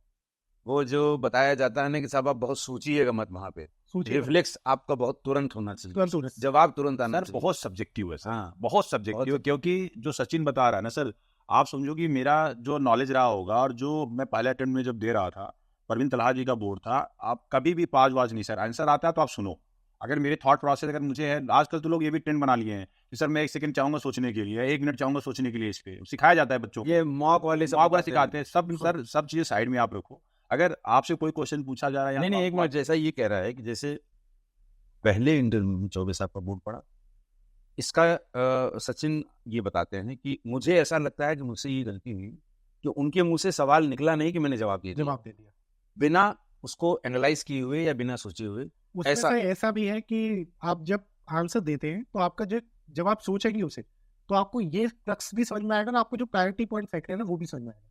अगर आप बिना थॉट प्रोसेस के देंगे थोड़े बहुत भी, तो ऐसा कुछ निकलेगा जो मतलब, और काफी उसमें फंस भी सकते हैं। अगर आप कुछ मान लीजिए कोई आपने ऐसा पॉइंट बोल दिया, फिर उसके बाद counter questioning and counter arguments, specifically ये चीजें वहां ज्यादा मैटर करती है। सिचुएशनल बेस्ड क्वेश्चन है, क्योंकि आपको सिचुएशनल बेस्ड क्वेश्चन में काफी काउंटर किया जा सकता है कि मान लीजिए आप कोई डीएम है, मतलब आप जो एसपी है, लॉ एंड ऑर्डर कैसे संभालेंगे, कोई पॉलिटिकल वायलेंस हो रहा है, उसमें आपको बड़े सोच समझ के आंसर देना है, बैलेंस तरीके से। उनका तो ये कहना है ना कि हम पॉज वाज तो नहीं लेते हैं ना, पॉज वाला नहीं सर, सिचुएशनल क्वेश्चन अलग है सर। हाँ, हम किसी सिचुएशनल क्वेश्चन में हम किसी क्वेश्चन सर अगर फैक्ट बेस्ड क्वेश्चन आए तो उसमें तो डायरेक्टली डायरेक्ट आंसर, उसमें तो कोई क्वेश्चन में सर आपको सोचना चाहिए। क्वेश्चन सचिन बोल रहा है ना सर, सिचुएशंस आपको दी गई है, यू एनालाइज द सिचुएशंस। अगर आपको 2 सेकंड 4 सेकंड चाहिए आप लो, क्योंकि सिचुएशन में क्या है सर कि आपने अगर दिशा गलत ले ली तो आप फिर उस डायरेक्शन को जस्टिफाई करते रहोगे, नहीं आप उसको जस्टिफाई करते रहोगे, और आप अपना स्टांस चेंज करोगे तो फिर आप गए। आपने एक स्टैंड पकड़ लिया तो आप उस स्टैंड के साथ रहना है, उस स्टैंड को छोड़ना नहीं है। अगर आप तुरंत सचिन, एक तो ये बात हो गई कि आपको थोड़ा सा थॉट प्रोसेस में इन्वॉल्व करना चाहिए। सिचुएशनल क्वेश्चंस में बिल्कुल करना चाहिए सर, मेरा भी मानना सेम है। फैक्चुअल में आप तुरंत दे सकते हैं बिल्कुल, या ऐसा मना करना- कर सकते हैं, बिल्कुल। लेकिन सिचुएशनल क्वेश्चंस में आपको थॉट प्रोसेस का। और क्या आपको ऐसा लगा कि मुझसे इसको हम बेटर कर सकते थे पहली बार वाले? पहली बार वाले में सब थोड़ी स्पीकिंग प्रैक्टिस काफी कम थी मेरी उस समय, तो मैंने फिर बाद में काफी किया कि जो अपने फ्रेंड्स के संग जो डिस्कशन वगैरह हम करते हैं, फ्रेंड्स के संग डिस्कस करने में ये चीजें बढ़िया रहती है। जब आप फ्रेंड्स के संग डिस्कस करते हो कि एक काफी आपको कैंडिड व्यू पॉइंट मिलता है, काफी एकदम फेक, कि आपकी ये कमियां हैं, this you have to improve. जो कि बहुत सारे लोग क्या है ना, मॉक्स वगैरह देने चले जाएंगे, 10 के 10 मॉक दे दिए, उसमें क्या है ना आपको, और उसके बाद आपको कमियां नहीं पता चलती। जब फ्रेंड्स के साथ डिस्कस करते हैं, अपनी फ्रेंड्स के संग आंसर देते हैं, और हमेशा जो भी आपके पॉसिबल डेफ के एरियाज है उनसे रिलेटेड जितने पॉसिबल क्वेश्चन है आप वो बनाएंगे। क्योंकि उनके सामने पूछने के लिए वो एकदम रेडीमेड रहता है। डेफ है। सर और- बच्चे सचिन ऐसा होता है कि अपनी हॉबी भर देते हैं सर, वॉकिंग, मेडिटेशन। और वॉकिंग में सर हम क्वाइट सरप्राइज, उनको ये नहीं पता कि आधे घंटे वॉक करो कितनी कैलोरी बर्न हो रही है। उनको इतनी बेसिक चीजें भी नहीं पता है। ब्रिस्क वॉक, सिंपल वॉक पता में है। कितने किलोमीटर में कितने मिनट्स होने चाहिए ये नहीं तो पता है। बच्चों को ये सब तो तैयार करके जाना चाहिए। तो बहुत बुनियादी चीजें हैं सर, कि आप अगर इलाहाबाद से हो तो इलाहाबाद के बारे में आपको तैयारी होनी चाहिए। इलाहाबाद की यूनिवर्सिटी की हिस्ट्री क्या है, इलाहाबाद की क्या हिस्ट्री है, उसको आपको अच्छे से पता होना चाहिए। अल्टीमेटली सर मैं तो एक ही चीज़ एक्सरसाइज करूंगा जो मैंने देखा है सर, और जो मेंटर करता हूँ, तो जिन बच्चों को बोलता हूँ उनके नंबर भी आ रहे हैं सर। सबसे इंपॉर्टेंट चीज़ आपकी approach, how you are dealing with the interview. कि अगर आप जो है अच्छे से उनको डील कर रहे हो, पॉजिटिव अप्रोच में लेके जा रहे हो, और एज ए लीडर लेके जा रहे हो, कोई सिचुएशन आपको दी जा रही है, आप उसको संभाल के कि मैं कर लूंगा, मैं कर सकता हूँ, आप उनको ये दिखा रहे हो, तो आपके नंबर आने के चांसेस बहुत हाई हो जाते हैं। इंस्टेड आपकी आप चीज़ों में फंस जा रहे हो, बाग डाउन हो जा रहे हो और गोल गोल घूम रहे हो वहीं पे। तो अपना अप्रोच बहुत क्लियर रखना है कि आप वो वहाँ बैठे हुए हैं लीडर ढूंढने के लिए। इसको मैं अगर जिले में मुखिया बनाया तो जिला संभाल लेगा कि नहीं, ऐसा नहीं वहाँ एक्सक्यूज देना शुरू कर देगा कि भाई मेरा काम नहीं है, फलाने काम है, ढमाके काम है। अगर आप वहाँ पे हो लीड करने के लिए, कोई भी सिचुएशन आपको दी जा रही है, आप सिचुएशंस को हैंडल करने की काबिलियत रखते हो, आपके चांसेस हैं बहुत ज़्यादा सिलेक्ट होने की। क्योंकि वहाँ पे यही चीज़ आपको दिखानी है कि आप बहुत, सबसे 4 बच्चे आए 10 बच्चे आए, आप काबिल हो, सबसे ज़्यादा काबिल आप हो, आपको सिलेक्ट किया जाना चाहिए। वो कैसे होगा? कन्विक्शन के साथ। आप जो बोल रहे हो एनर्जी के साथ बोल रहे हो, मुंह से नहीं बोल रहे हो, ये सच्ची शरीर से बोल रहे हो। जैसे इन्होंने तो दोबारा दिया, पहली वाली गलतियों को इम्प्रूव करके, ये सपोज दोबारा भी दिया, तो नंबर क्या डिफरेंस क्या? सचिन भाई मैं नंबर का डिफरेंस जानना डिफरेंस चाहूंगा। खाली डिफरेंस हमारे पहला 2 नंबर कितने थे नहीं सर डिफरेंस ज्यादा नहीं आया था, क्योंकि सेकंड वाले में भी कुछ कमियां रह गई थी, वो अब मैं सोच रहा हूँ बाद में और भी इंप्रूव करेंगे।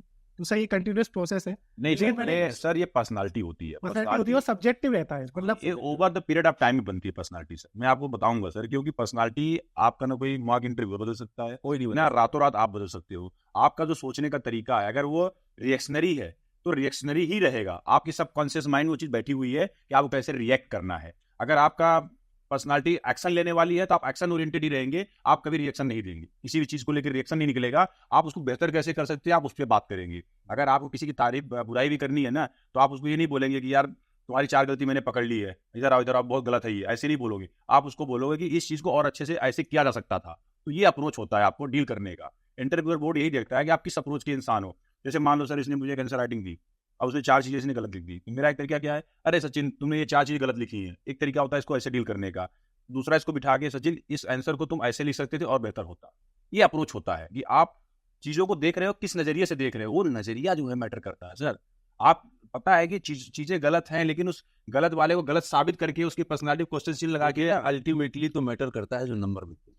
तो कब मिलेगा सर, जब आपका नजरिया सही होगा। नहीं नहीं, मेरी बात तो सुनिए। अब जैसे इन्होंने पहली गलती को इम्प्रूव किया दूसरे, लेकिन दूसरे में वो चीजें आई नहीं, कुछ तीसरी चीजें आई। तीसरी चीजें आ गई, तीसरी हम समझ गए हैं और कि टाइम भी चेंज हो जाता है। हाँ, बोर्ड का पर्सपेक्टिव भी बहुत perspective सारी भी change चीज हो जाता होता है कि मतलब हालांकि हम हमारी सबकी गुड विशेष तुम्हारे साथ हैं कि दोनों नहीं, इस बार सचिन अच्छा हाँ नहीं दोनों जो शॉर्टकमिंग्स थी वो ये पूरी कर लेंगे, और कोई इसमें बदलाव नहीं होगा। तुम्हारे जो तुमने उसको इम्प्रूव किया है उससे रिलेटेड चीजें जरूर तुमसे पूछी जाएंगी, so that you can answer it well. तो इस बार जरूर तुम्हारा अच्छा इंटरव्यू होगा। धन्यवाद। और जो लोग हमारे बच्चे सुन रहे हैं वो सब भी यही विश करेंगे कि तुम अगली बार जब आओगे यहाँ पे तो एज ए टॉपर तुम्हारा जो स्टॉक्स पे स्वागत मैं तो हमेशा यही बोलता हूँ यार कि नजरिया सही रखो, बाकी चीज सब आसान है। कोई भी चीज मुश्किल नहीं है अगर हमारा नजरिया सही है। नजरिया बदलो, नजारे बदल जाएंगे। नजारे बदल बिल्कुल सही सर। मैं तो बहुत फर्म बिलीव करता हूँ कि अगर आपके अंदर आपका नजरिया सही है ना, तो चीजें आपके लिए होती चली जाएंगी, आपके अनुकूल हो जाएंगी। और यही एक पर्सनालिटी होती है लीडर की, कि आप जो है फालतू की चीजों को मत सोचो, दो बार आ रहा, आप पर्सनालिटी कभी भी ना over the period of time में बनती यार है। पीछे देखना ही नहीं है, जो भी संघर्ष कर रहे हैं, जो भी तैयारी कर रहे हैं, जो भी इस फील्ड में आ रहे हैं, बिल्कुल फ्रेशर हैं, बिल्कुल न्यू कमर हैं, या 2 बार 3 बार के इंटरव्यू दे चुकने वाले, मेंस लिखे हैं 3 बार 4 बार नहीं इंटरव्यू हो रहा है, सबके लिए एक जैसा है। पीछे मुड़ के देखने की जरूरत नहीं है। आपको अगर अपनी किसी गलती का एहसास हुआ, इम्प्रूव करो, इम्प्रूव करिए, आगे बढ़िए। और कोई ऐसा तो है नहीं कि sir this is the end of the life. कोई नहीं। इसके अलावा भी बहुत सारे करियर। अरे हम लोग उससे बात करेंगे, अभी सुनो, उससे चर्चा पूरी होगी। इसके बाद भी बहुत दुनिया है। मैं तो सही चीज बता रहा हूँ सचिन को, मेरी बात तो सुनो, यार को नहीं बतानी। मेरी बात तो सुनो ना। इनको तो इनके दोस्तों से, इनके मेंटर से, इनके टीचर से, जो भी तैयारी कर आज का भी ढक्कन नहीं है आधे, तो नहीं, सबने ज्ञान दिया होगा। सबने ज्ञान। और ऐसा नहीं कि इसने कोशिश नहीं की होगी, इसने अपनी तरफ से पूरी कोशिश की और फिर कोशिश करेगा, नए सिरे से करेगा, अच्छे से करेगा, लेकिन इस बार ये विल कम आउट विद बिल्कुल कलर्स। तो अब सर इंटरव्यू में तो बस यही है सर, सचिन तो बता ही रहा है, जो मेरा एक्सपीरियंस था मैंने शेयर कर लिया, कि आपका जो एटीट्यूड है, जो आपका अप्रोच है, वही एक सक्सेस है आपके सफलता की। और वो वहाँ पे सुपरमैन ढूंढ रहे हैं, तो भैया सुपरमैन कमजोर आदमी को कोई पसंद नहीं करता, कमजोर आदमी को सिलेक्ट करने भी नहीं जा रहा है। ठीक बात, ये बहुत फ्रैंक और बहुत सही बात है कि अगर आप मजबूत हैं और सुपरमैन हैं, तो आपके सिलेक्शन के चांसेस बहुत ज्यादा है। ठीक बात। अपने अप्रोच पे पासिव रहिए, अच्छे से इंटरव्यू हैंडल करिए, नंबर आएंगे। हाँ आएंगे, इस बार तो बिल्कुल आएंगे भाई। अब तो नाम से भी निकलता है ना, पहले तो ये था जमाने में कि पहले रोल नंबर से निकलता था, अगले दिन नाम पते लगते थे। अब तो आधे घंटे बाद ही मेंस का भी, सबका भी नाम से ही आ जाता है, जिनका नाम हम लोग देखेंगे। हाँ, फिलहाल में देखेंगे। इन बच्चों को पता होना चाहिए कि नौकरी ज्वाइन करने के बाद की लाइफ क्या है। नौकरी ज्वाइन करने के कोई नहीं बता सकता। आपका इतना लंबा आपका लंबा है, और आपका इतना पुलिस सर्विस में, वो भी यूपी पुलिस में इतना, और जो कि हम ग्लैमर जो लोगों को दिखता है ना, देखो पुलिस में तो ग्लैमर दिखता है, और जो पुलिस वाले करते बहुत सारे बच्चे होते हैं, आईपीएस पाला चॉइस भी करते हैं, कई बच्चे होते हैं। सर्विसेज का मैं ये जो बता रहा हूँ कि एक तो सेट ट्रेंड है कि सब पहला आईएएस भरेंगे, फिर आईएफएस भरेंगे, या पहला हम लोग के जमाने में तो पहले फॉरेन सर्विस भरते थे, फर्स्ट फॉरेन सर्विस, आईएएस, फिर आईपीएस, फिर उसके बाद आईआरएस, और फिर बाकी सब अपनी चॉइसेस भी अपने चॉइसेस। और आज की तारीख में it's not a matter of choice, बहुत कम लोगों के लिए मैटर ऑफ चॉइस हो सकती है, it's a matter of luck. आप 200 नंबर पे फंसते हैं कि 300 नंबर पे, कोशिश आदमी हर कोशिश यही करता है कि हमारा जहाँ हम चाहते हैं वहीं। कई मान लिया नीचे फंसा, तो एक उसके अंदर, जैसे वो कहते हैं कि एक कुंठा सी हो जाती है, हम अच्छा कर सकते थे, हम नहीं कर पाए, या हम ये कहाँ फंस गए, हमें तो वहां होना चाहिए था। एक बात ये रहती है, क्योंकि तुम उस स्थिति में हो, तो इसलिए क्योंकि ट्राई कर रहे हो तुम, नेचुरली तुमको लगता है कि हम जहाँ हैं उससे बढ़िया मुझे होना चाहिए था, you are trying for that. बहुत से लोग मैंने देखी फर्स्ट अटेम्प्ट में सर आईपीएस में होगा, 3-4 बार आईएएस के लिए ट्राई कर रहे हैं, 3-4 बार मतलब अटेम्प्ट देते जा रहे हैं। तो एक बात यहाँ पे सर, जो सर्विसेज की बात है, हम बात करें, हम नहीं, आप ही के लिए मैं सवाल कर रहा था कि सपोज करिए कोई कस्टम्स में आ गया, इनकम टैक्स भी, ये immediate services, audit and account services, IPS में, आईएएस में, उनके दिमाग में कुछ और था और कहीं याद हो। बिल्कुल। और उसके बाद क्या, मतलब ऐसा क्या है कि नहीं साहब हम तो गलत फंस गए, हम तो वहाँ होना चाहिए, एक कुंठा में फिर वो अपनी पूरी सर्विस भी खराब करते हैं, और जो उनको करना चाहिए वो कर नहीं पाते हैं। तो ये जो एक गलतफहमी सी चारों तरफ फैली हुई, जैसे मैं आपको भी देख रहा हूँ, आपको भी देख रहा हूँ, आप कस्टम्स में हैं, आप सर्विसेज, तो इसी में जैसे इन्होंने बताया कि लाइसेंसिंग का काम कर रहे हैं, वो भी किसका, इंटरनेशनल बिजनेसेस का, फॉरेन ट्रेड्स का, तो ये बहुत बड़ा काम है। हम लोगों में तो हमें बहुत दिनों बाद मुझे कोई ऐसा आदमी मिला भी फॉरेन ट्रेड में, फॉरेन लाइसेंस, ट्रेड लाइसेंस का काम कर रहा है।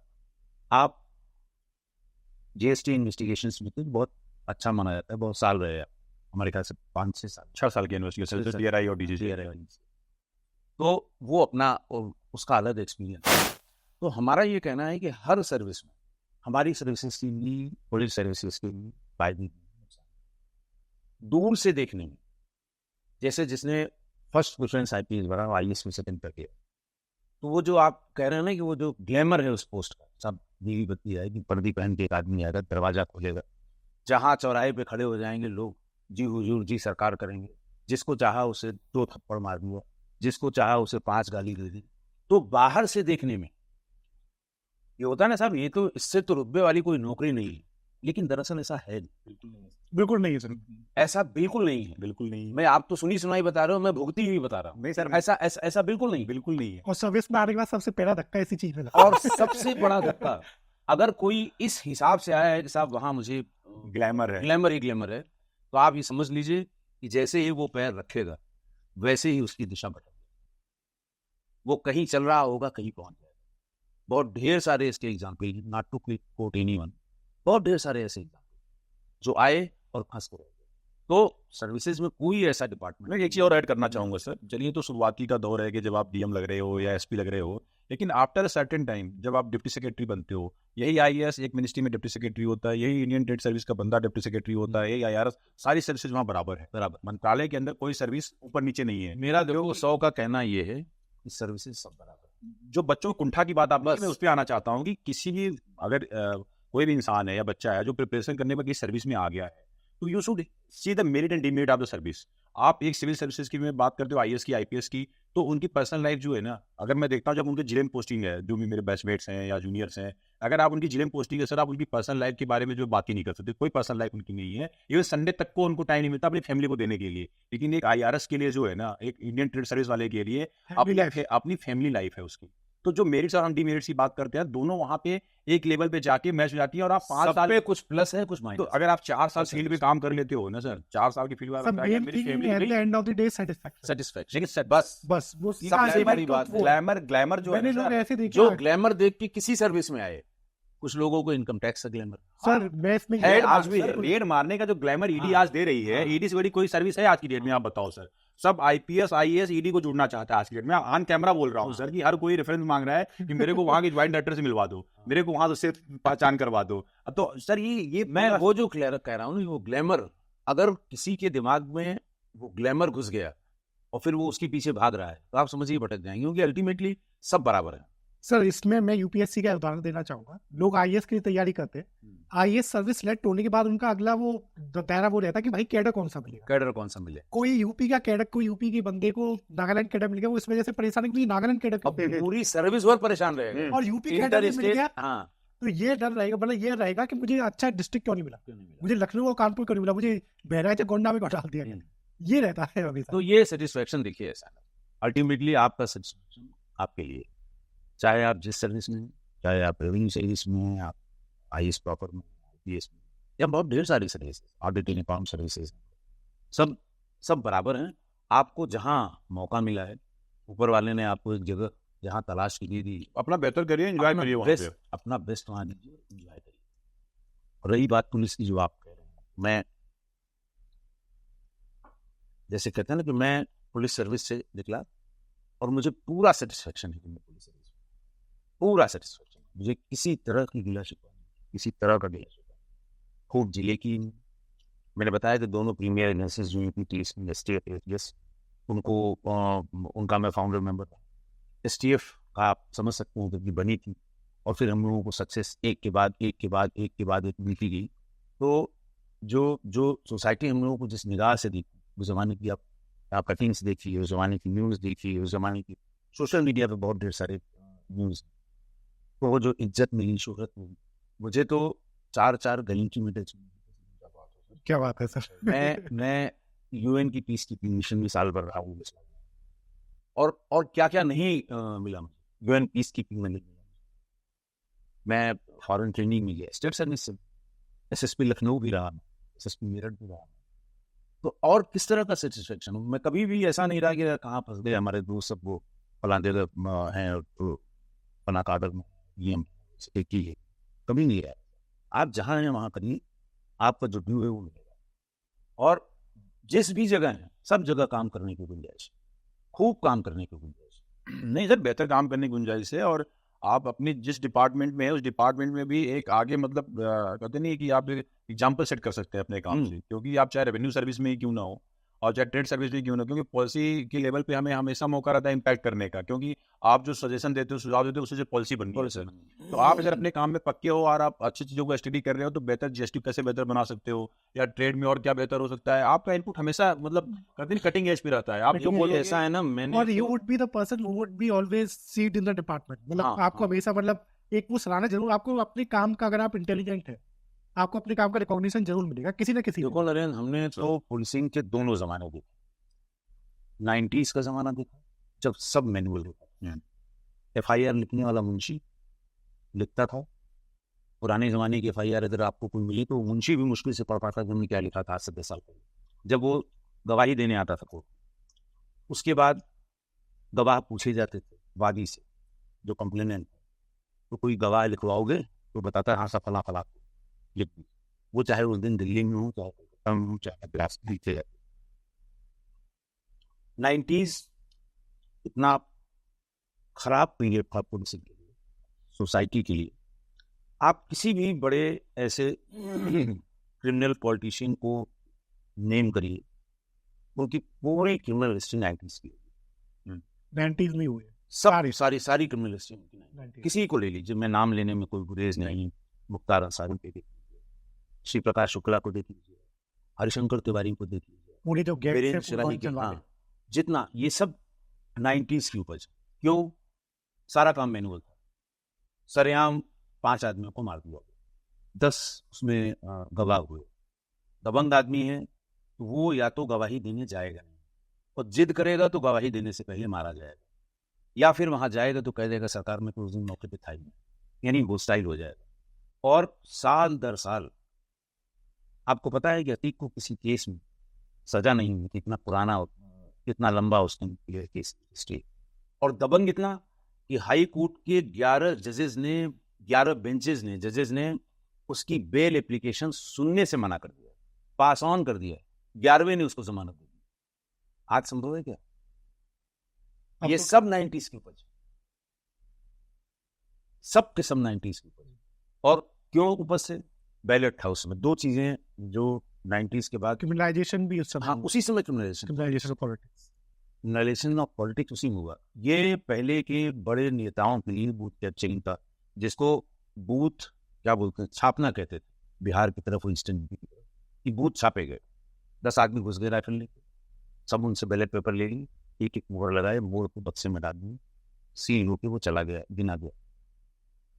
ये तब रुका जब EVM से, देखिए, 2 बड़े भारी डेवलपमेंट हुए जिन्होंने बड़ा जबरदस्त इम्पैक्ट डाला, हम लोगों पे भी डाला। क्योंकि इसके पहले जब हम सर्विलांस करते थे तो डिफरेंट था। हमारे SSP थे अरुण कुमार साहब, श्री प्रकाश शुक्ला अपने जिसको सबसे हिंसक दौर में था, उसमें बड़ी बड़ी हत्याएं कर रहा था, गवर्नमेंट परेशान थी, SSP बदले जा रहे।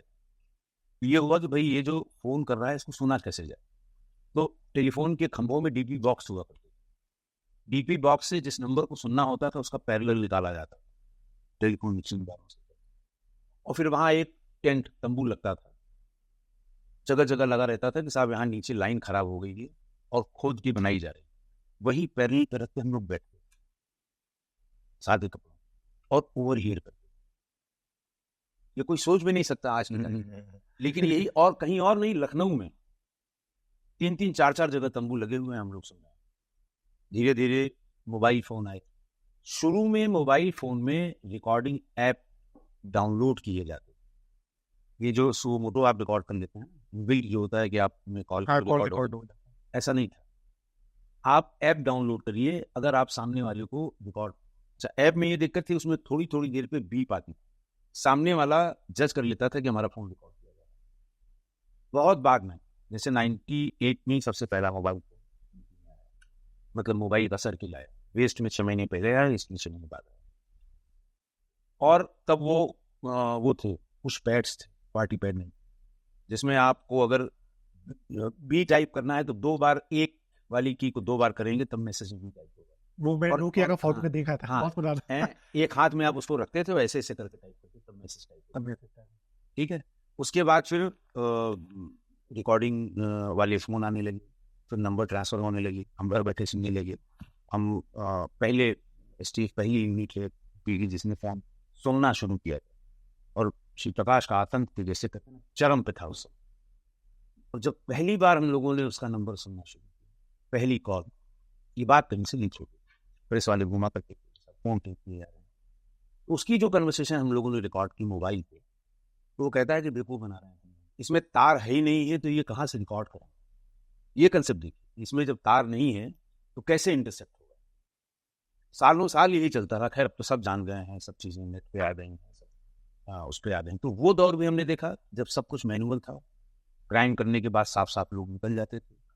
उनका इस्तेमाल इलेक्शन लड़ने के लिए, जीतने के लिए किया जाता था। उनको ये लगा कि जब हम इलेक्शन लड़ा रहे हैं, जितवा रहे हैं, हम क्यों नहीं इलेक्शन लड़ें। और फिर वो 3 पार्लियामेंट और 4 असेंबली इलेक्शंस ऐसे हुए जिनमें पार्टियों में होड़ लग गई कि जिनकी सबसे अच्छी कीमत थी उनको टिकट दिया जाए तो वो जीत कर आ जाए। भाव बढ़ गया, बाहुबली हो गए। और फिर वो संसद में पहुंचे और शहाबुद्दीन उसी की पैदाइश थी। आप क्रिमिनल हिस्ट्री देखिए, सब 90s, सब एक तरफ से एक तरफ तक 90s। मुख्तार की देख लीजिए, अतीक की देख लीजिए, किसी की देख लीजिए। अब अभी जिससे सबसे लेटेस्ट मैं जो क्राइम का शो करता हूँ, अभी एक अननोन मर्डर 24 जनवरी को दिल्ली में गीता कॉलोनी के फ्लाईओवर के नीचे 10 जनवरी को एक अज्ञात लाश बुरी स्थिति में थी, ऊपर से फेंकी गई थी। फेस वैसा हो गया, आंखें उसकी बंद और परेशान हो गए। उसका आइडेंटिफिकेशन नहीं हो पा रहा था। उसकी एक SOP एक साथ यहाँ छपवाएंगे वहाँ छपवाएंगे, पोस्टर लगाएंगे।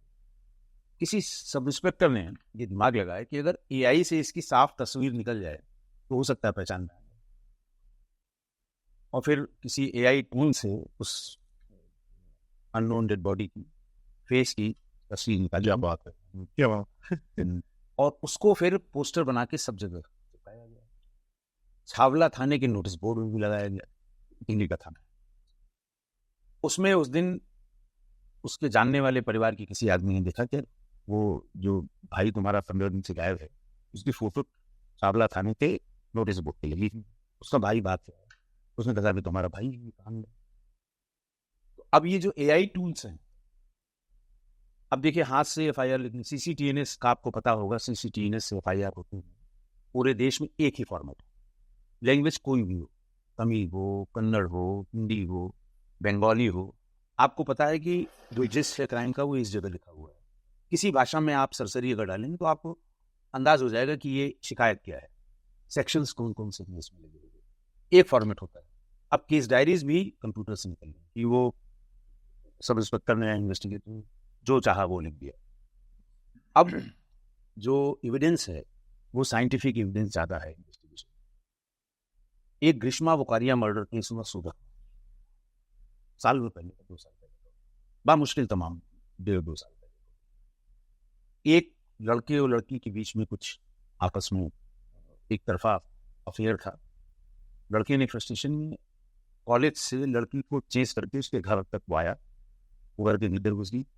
उसने कॉल बिन दबाई, चाचा निकला, लड़की के बारे में पूछा, ग्रीष्मा कहाँ है, उनका क्या मतलब है, उसको चाकू मारा चाचा। लड़की चिल्लाती हुई बाहर आई, उसके कॉलर से पकड़ के उसे उसके घर के ठीक सामने 10 कदम पर गले में उसने चाकू लगाया। चाकू उसने इमरजेंसी अपने कार से मंगवाई, गले में चाकू लगाया। चिल्ला चिल्ला के बोला कोई नजदीक है ना मारा। पार्क था, 250-300 लोग इसकी रिकॉर्डिंग करते मोबाइल। किसी ने भी पुलिस को बताने की न तो जरूरत समझी ना हिम्मत दिखाई। जो भी बात हुई, चिल्लाता रहा कि तुम शादी के लिए हाथों में मारो। उसकी मदर, उसके फादर आए, सारे लोग आए और जो नजदीक आता था अपनी काट बात करते करते, और 250 लोग रिकॉर्ड करते बात करते करते उसने चाकू लगाया और मर गई मौके पे। काट दिया उसका। काट दिया। शाम को 4 बजे की बात है। ग्रीष्मा वोकारिया मर्डर पे सच आंधी गिरी और she died on the spot. 20-21 साल की लड़की। एक दिल्ली में भी सर ऐसे केस हुआ था, किसी को 20-21 बार चाकू मार गया था किसी लड़की को। हाँ, एंड लोग देखते ही रहे और लोग देखते रहे। उसकी वीडियो सर्कुलेट, इसकी भी वीडियो बहुत सर्कुलेट हुई। लेकिन इसकी इन्वेस्टिगेशन इतनी आसान हुई, पुलिस ने एक नोटिस जारी किया कि जिन लोगों ने इसे देखा है या जिनके पास वो रिकॉर्ड है वो कृपा करके थाने के वीडियो दे। वॉलंटरली लोग आए, 150 जो भी लोग आए, सबकी वीडियो निकाल दीजिए, फ़ोन उनके जमा कर लीजिए। फ़ोन का फॉरेंसिक ऑडिट कराया गया फॉरेंसिक लैब में, जस्ट टू प्रूव कि ये जो आपने वीडियो रिकॉर्ड की है ये इसी फ़ोन पे हुई है कि कहीं और हुई। ये तय हो गया कि आपने जो वीडियो हमको सबमिट की है वो आपके फ़ोन से रिकॉर्ड हुई। आपका CVR निकाला गया, आपकी लोकेशन उस समय वहीं पे थी जहाँ आपने रिकॉर्ड कर दी। 60-70 लोगों के ये एविडेंस के हम उस समय मौके पे थे, हम ही ने रिकॉर्ड किया था और यही वीडियो। पुलिस ने चार्जशीट सबमिट की, 6 महीने में ट्रायल हुआ और जो सेशंस कोर्ट है उसने उसको कैपिटल पनिशमेंट का दिया। कोई झंझट नहीं कि साहब इसमें गवाह हॉस्टाइल हो जाएगा, कोई झंझट नहीं कि साहब इसमें गवाही कौन देगा, कल को ट्रायल में वो जाएगा कि नहीं जाएगा, सिर्फ इलेक्ट्रॉनिक एविडेंस पे हो गया। और हम आई एम वेरी श्योर जब ये सुप्रीम कोर्ट तक जाएंगे लोग, वो कहेंगे नहीं साहब ये गलत है, सभी जाता है अपने बचाव में, लेकिन ये अफोर्ड हुआ। और पहले क्या था, 50-50 एक और मैं बहुत कोट करता हूँ, सुल्तानपुर में एक डिग्री कॉलेज में, ये बात है 2004 या 5, डिग्री कॉलेज की प्रिंसिपल साहब, जनता इंटर कॉलेज का नाम था, मैनेजमेंट का झगड़ा था और प्रिंसिपल साहब बहुत ही कवि हृदय आदमी की, उनकी लोकल लैंग्वेज की 5-6 किताबें, बड़ी फेमस आदमी। जो 2 उसमें मैनेजमेंट था उसमें से एक ने उनको प्रिंसिपल बना दिया, वो सीधे आदमी अपना काम करते, कोई अपॉइंटमेंट उन्होंने कर दिया क्लास में। दूसरे मैनेजमेंट के लोग वहां पहुंचे, उनके साथ अपने कलेक्ट किया। दिन में 11 बजे 5 लोग आए, मैंने सुना 5 लोग आए, प्रिंसिपल साहब को उनके चैम्बर से रसीद, 2500 लड़का उस समय कॉलेज में, करीब 35-40 के आसपास टीचर भी बेंगे बंद कर दिया था क्लास का टाइम, क्लास में बाहर लोगों उन्हें चाकुओं से मारा, गोली मारी, 15 मिनट तक वो ये तांडव चलता रहा। उसके बाद फिर उन्होंने हाथ झाड़ा और चले गए। आज पॉसिबल नहीं है, 250 लोग हो, किसी के पास मोबाइल ना, आप कितना भी मना किए रहिए, आज होते तो कम से कम 100 तो मोबाइल में। फिर मुकदमा लिखाया गया, FIR कॉलेज के बाबू से लिखवाया गया, क्योंकि आधे लोग इस मैनेजमेंट के थे, आधे लोग मुकदमा लिखाने के थे। मुकदमा लिखाया गया। ट्रायल में पहली पेशी में जो कंप्लेनेंट है उसने कहा था पुलिस ने जबरदस्ती मुझसे मुकदमा लिखवा दी, मैं तो उस दिन था ही नहीं, मैं तो लखनऊ गया। आप उसकी लोकेशन को वेरीफाई नहीं कर सकते CPS, आपके पास कुछ भी मोबाइल। अगर उसने कहा कि साहब ये हमारा रेलवे का टिकट, वो जो गए ठप्पे वाला टिकट है, वो रेलवे स्टेशन जाके आप किसी भी डेट का ले लीजिए, क्योंकि वापसी में वो कलेक्ट करते थे, टिकट कलेक्टर कहा जाता था कंपनी। जब आप निकलिए, आपने जो TC होते थे, तो जैसे आप स्टेशन से बाहर जा रहे हैं तो टिकट ले लेते थे आपसे, वो रखे रहते थे। इस तरह के फ्रॉडस्टर्स लोग जिसे पैसा देके उस डेट की टिकट, साहब देखिए ये कालका का टिकट वापसी का, मैं कलकत्ता से आया, मैं कलकत्ता में था और कलकत्ता से परसों आया, ये एलिबी क्रिएट करते। उसका हश्र क्या हुआ उस मुकदमे का, सारे नामजद बंद हो गए, एज इफ कि कुछ हुआ ही नहीं। अब तो इतना मुश्किल है, लेकिन आज की तारीख में संभव नहीं सर। मैं आपको बताऊं ना कि अब तो संभव ही नहीं। अब तो जो सर टैक्स का भी जो इवेजन हो रहा है ना, अब तो पहले से बहुत मतलब पकड़ना आसान हो गया, क्योंकि डिजिटल फुटप्रिंट इतने हो गए हैं ना। अब आप जो है कोई भी चोरी कर रहे हो, फिर आप पूरे GST देखोगे सब कंप्यूटर पे है, GST में। अब अच्छा, हर साल आपको GST बढ़ भी रहा है 10%, 20%। अब आप देखो ना, चोरी चमारी पहले क्या थी, ज्यादा होती थी समाज में, क्योंकि बिजनेसमैन क्या होता था, पैसा लेके चलता था। अब तो पुलिस भी बेरोजगार हो जाएगी कुछ दिन में, क्योंकि अब बिजनेसमैन जो है ऑनलाइन सब कुछ कर रहा है। लूट बंद हो गई साहब। सर लूट क्यों बंद हो गई? क्योंकि सब कुछ ऑनलाइन हो गया है।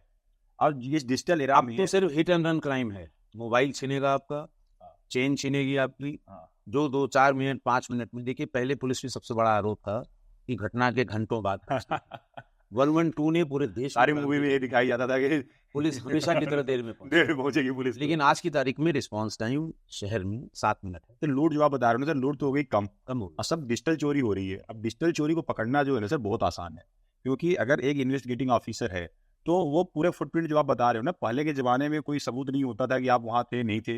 अब तो सर एक बंदा अगर 4 अकाउंट एक्सेस कर रहा है ना, तो उसकी IPDR से, जो अपनी इंटरनेट प्रोटोकॉल जो IP है ना, IP एड्रेस है, IP एड्रेस से आप तुरंत जो पता कर सकते हो कि सेम IP से ये अकाउंट एड्रेस हुआ, एक्सेस हुआ है, और सेम अकाउंट से ये वाला अकाउंट एक्सेस हुआ है जो फ्रॉड वाला है। तो आप तो एक बंदे को पकड़ना कितना आसान है सर। ट्रांजेक्शन जैसे आप ईमेल भेजते हैं, हाँ, उसमें भी टाइम स्टैम्प बिल्कुल होता है। आप कोई भी ट्रांजेक्शन करते हैं उसमें टाइम। सर देखो नामनी क्या होता है, अगर मैं रेवेन्यू की बात थोड़ी बताऊं आपको, तो अब जितने फ्रॉडस्टर्स हैं ना, आप देखो हमेशा फाइनेंस का कंट्रोल अपने पास रखना चाहते हैं। मान लो कि आपने जो है कोई फ्रॉड कर रहे हो, आपके पीछे 10 लोगों ने आपने लगा दिया, मास्टरमाइंड आप हो, तो पैसा अल्टीमेटली कहाँ जाएगा? पैसा एक आदमी कंट्रोल करना चाहता है, पैसे के मामले में लोग भरोसा नहीं करते, जो मास्टरमाइंड होगा वही कंट्रोल करना चाहता है। तो दिक्कत क्या आती है ना सर, आपको मल्टीपल बैंक अकाउंट से आपको जो है ऑपरेट करने होते हैं। अब आप चाहे VPN लगा लो, चाहे जो भी तरीका अपना लो, तो नॉर्मली क्या होता है कि जो आपका लोकेशन की जो IP वाईपी बनती है, उससे हम ये पता कर लेते हैं भाई कि इस IP से जो है ये अकाउंट एक्सेस हुआ, तो एक बंदे को फिक्स करना आसान है आज की डेट में। देखिए नरेंद्र, मैं यही कह रहा हूँ, कोई भी आप देखिए, जैसे आप कस्टम्स की बात कर रहे हैं, इसमें इतना करने को है। आज की तारीख में जो लड़की इलेक्ट्रॉनिक या इसके कंप्यूटर बैकग्राउंड की, वो इतना बढ़िया कर रहे हैं। जैसे आप कह रहे हैं ना कि किसी जो इन्वेस्टिगेशन का काम है कि कहाँ से पैसा चला, मनी ट्रेल है, मनी ट्रेल वो किस ED का हो, CBI का हो, कस्टम्स का हो, GST का हो, किसी का भी हो, तो ये इतना स्कोप है इसमें। कोई बैठ जाए अगर इसमें घुसना शुरू करे, एक्सपर्ट हो जाएगा सर, एक्सपर्ट हो जाएगा, और एक्चुअल जो बंदा उसके पीछे फेस है ना, वो मिल जाएगा, उसको ढूंढ सकता है। तो चीजें जो है ना सर, इस डिजिटल एरिना में कोई बचा नहीं है। अब आपके पास बिल पावर होनी चाहिए, किसी को इन्वेस्टिगेट करना है, आप इन्वेस्टिगेट करने जाओगे तो अल्टीमेटली कुछ ना कुछ फुटप्रिंट आपको जो है ना मिल ही जाएंगे। हम 3 यहाँ बैठे हुए हैं, अल्टीमेटली कोई बता सकता है कि हम 3 यहाँ बैठे हुए हैं, इजीली बता देगा। अरे साहब, बहुत से किस्से हैं, आप तो इतने किस्से CDR से आप CDR तो बहुत बेसिक इन्फॉर्मेशन IP एड्रेस से आप निकाल लेंगे, GPS से आप निकाल लेंगे। अब तो कोई अगर ये कहे कि वो बच के निकल जाएगा तो बड़ा मुश्किल काम है बच के। तो इसलिए नरेंद्र और सचिन जो जहाँ है, वो काम करने का स्कोप सब जगह, और बहुत अच्छा है, और बहुत अच्छा। कभी भी किसी हमेशा क्या होता है ना, हमें दूसरे की थाली में घी ज्यादा दिखता है सर, वो वाली बात है नहीं सर, कि आप जहाँ हो, अगर आप वहाँ मन से काम कर रहे हो तो आप वहाँ भी अच्छे से अपना योगदान दे सकते हो, खुश रह सकते हो। कोई सर्विस की अगर हम बात करें, बड़ी छोटी, सबकी अपने मेरिट्स है, सबकी अपने डीमेरिट्स है। तो इधर द चॉइस की आज क्या होता है सोसाइटी के अंदर जो है सर, कि लगता है इनकम टैक्स को बहुत ऊपर रखता है। पुलिस को, जैसे आपने कहा, वो भौकाल ग्लैमर है ना वो, लेकिन इस पे लोगों का कम ध्यान जाता है कि कितने IPS अफसर, कितने स्टेट सर्विस के अफसर, कितने सिपाही में, कितने से जेल में, और कंटिन्यूअस जेल में 6-6, 7-7 साल से जेल में। काफी सारे विजिलेंस इश्यूज एंड बहुत इश्यूज है, फेक काउंटर में फंसना एंड फंसे और जेल में है, आज भी जेल में, बता रहा हूँ, आज भी जेल। नहीं सर, एकदम सच है सर। वो सबका अपना अपना, तमाम बड़े सीनियर IAS अफसर क्या रुतबा हुआ करता था, और गए तो तिहाड़ में रहे 3 साल, 4 साल, 5 साल। हमारे तक भी नहीं सर, ये तो बहुत सबकी पर्सनल चॉइस है यार, ये सबकी नॉट मेरिट है। इसमें आप जहाँ हैं वहाँ आप मन लगा के काम करिए। आप ये कहें कि आपके पास स्कोप नहीं है वहाँ काम करने का, स्कोप ही मैं तो ये कह रहा हूँ सर, अगर आप सर्विस में भी नहीं है ना, अगर आप प्राइवेट सेक्टर में भी हैं, तब भी आप बहुत अच्छा अपना कंट्रीब्यूशन दे सकते हैं कंट्री के लिए। सचिन ने बहुत अच्छी बात कही, this is not the end of life. बिल्कुल sir, UPSC is not end, लेकिन बहुत कुछ सिखा देती है। अगर आप UPSC की तैयारी 2-3 साल कर रहे हैं लगातार ना, तो आप बहुत कुछ इस प्रोसेस में सीख जाते हैं, और वो जो आपकी सीख है, जो आपकी लर्निंग कहीं ना कहीं काम आती है, बहुत काम आने वाली है आगे। अगर आप कुछ भी कर रहे हैं, इवन आप अगर अपनी इंटरप्रेन्योरशिप करने वाले हो, कुछ अपना स्टार्टअप करने वाले हो, आपको इतनी सारी स्कीम के बारे में, इतनी सारी चीजों के बारे में पता हो जाता है कि अपना स्टार्टअप भी कर सकते हो। जिन्होंने UPSC क्लियर किया, छोड़ दिया, उसके बाद बहुत बड़ा स्टार्टअप कर लिया, स्टार्टअप कर लिया, कर ही रहे हैं। वो कौन सी कोचिंग वाला है? अनअकैडमी स्टार्टअप ही है वो। मतलब जिन्होंने उसको पढ़ाया होगा, सबको तनख्वाह देके अपने यहाँ पढ़ा रहा है। ये तो सब MS स्वामीनाथन जी का IPS में सिलेक्शन हो गया, छोड़ के ग्रीन रिवॉल्यूशन में। सर स्टार्टअप का तो स्कोप बहुत ज्यादा है ना, क्योंकि वहां पे स्टिक बहुत ज्यादा हो जाता है, आप लोगों के लिए बहुत सारा रोजगार दे सकते हो। तो ये नौकरी sir end of the life नहीं है, और ये अंत भी नहीं होना चाहिए। अंत भी नहीं होना, आपको एक साइड में कुछ अपनी हॉबी डेवलप करके रखनी चाहिए, जिसपे आप काम कर सको, जहां आप ग्रो कर सको। क्योंकि ये आप करने का तरीका नहीं है सर। मेहनत करिए, आप अपना मैक्सिमम दीजिए, जिस गोल में लगा सकते हैं, हो जाए बहुत बढ़िया है, आपको आपका गोल मिल गया। और नहीं हुआ तो इसका मतलब नहीं जीवन खत्म हो। और जो ये बार बार सुनने को मिलता है कि फलाना लड़कों ने ऐसा कर लिया, फलाने ऐसा, एंड ऑफ लाइफ की बात, इससे ज्यादा अनफॉर्चुनेट कुछ है। पता नहीं क्या उनके दिमाग में घूम रहा है। नहीं सर, ये बहुत क्यों लोग समझाने की सर, देश के अंदर मेंटल हेल्थ के ऊपर भी काम होना चाहिए सर। जो आजकल फिजिकल हेल्थ के ऊपर जो काम हो रहा है ना सर, मेंटल हेल्थ के ऊपर एक प्रॉपर स्ट्रक्चर होना चाहिए। और जो हम लोग मेंटरशिप दे रहे हैं ना, ऐसे ही मेंटल हेल्थ के ऊपर ही बात होनी चाहिए कि एटलीस्ट क्या होता है ना सर, कि ये सबसे डार्क एरिया है आज की डेट में, कि हमारे मेंटल हेल्थ के ऊपर ना कोई बात करना चाहता है, ना समझना चाहता है।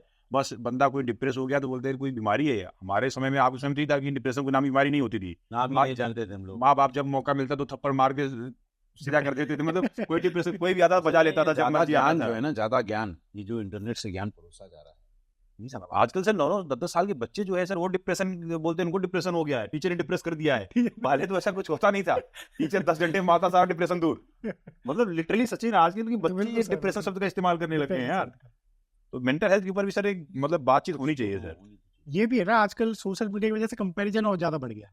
ये भी था हमारे टाइम पे, तब भी कम कंपेयर किया करते, आप आज ज्यादा कंपेयर करते लोग। तुम्हारे इतने थे उसके क्यों इतने आए, उसके इतने क्यों आए? वो उसने कर लिया तुम क्यों नहीं कर पाए। हाँ, वो पहली अटेम्प्ट में निकल गया, अब तुम यहाँ 4 अटेम्प्ट में क्या लगा रहे हो? क्या, हाँ, तो ये कहने वाले सर, पिंच करने वाले ने सर हमेशा रहते हैं। आप अच्छा करोगे तो अच्छा बोलेंगे, आप बुरा करोगे तो बुरा बोलेंगे। कहने वालों को तो आप क्या ही कर सकते हो सर। शर्मा जी का लड़का ये कर रहा है, वो कर रहा है, वो तो बोलेंगे ही बोलेंगे।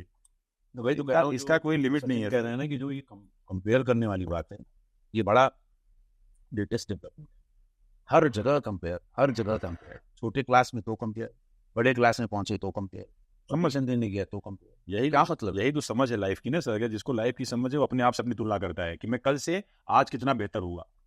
क्यों हमारा तो ये कहना है यार, जो चेंज होता जा रहा है, जो परिवर्तन सोसाइटी में जो परिवर्तन हो रहे हैं, चाहे वो एग्जाम में हो, चाहे क्वालिटी ऑफ लाइफ में हो, चाहे इकोनॉमिक एरिया में हो, जो चेंज हो रहा है ना, उसके साथ चलते रहना पड़ेगा सबको चलना पड़ेगा। सर रीजन क्या है ना सर, देखो सर लाइफ में गति तो एक नेसेसरी चीज है। गति तो आपकी, आप पुरानी बात लेके रोते रहो, आप पुरानी चीजों को चलाते रहो, आप समय के साथ बदलिए ना।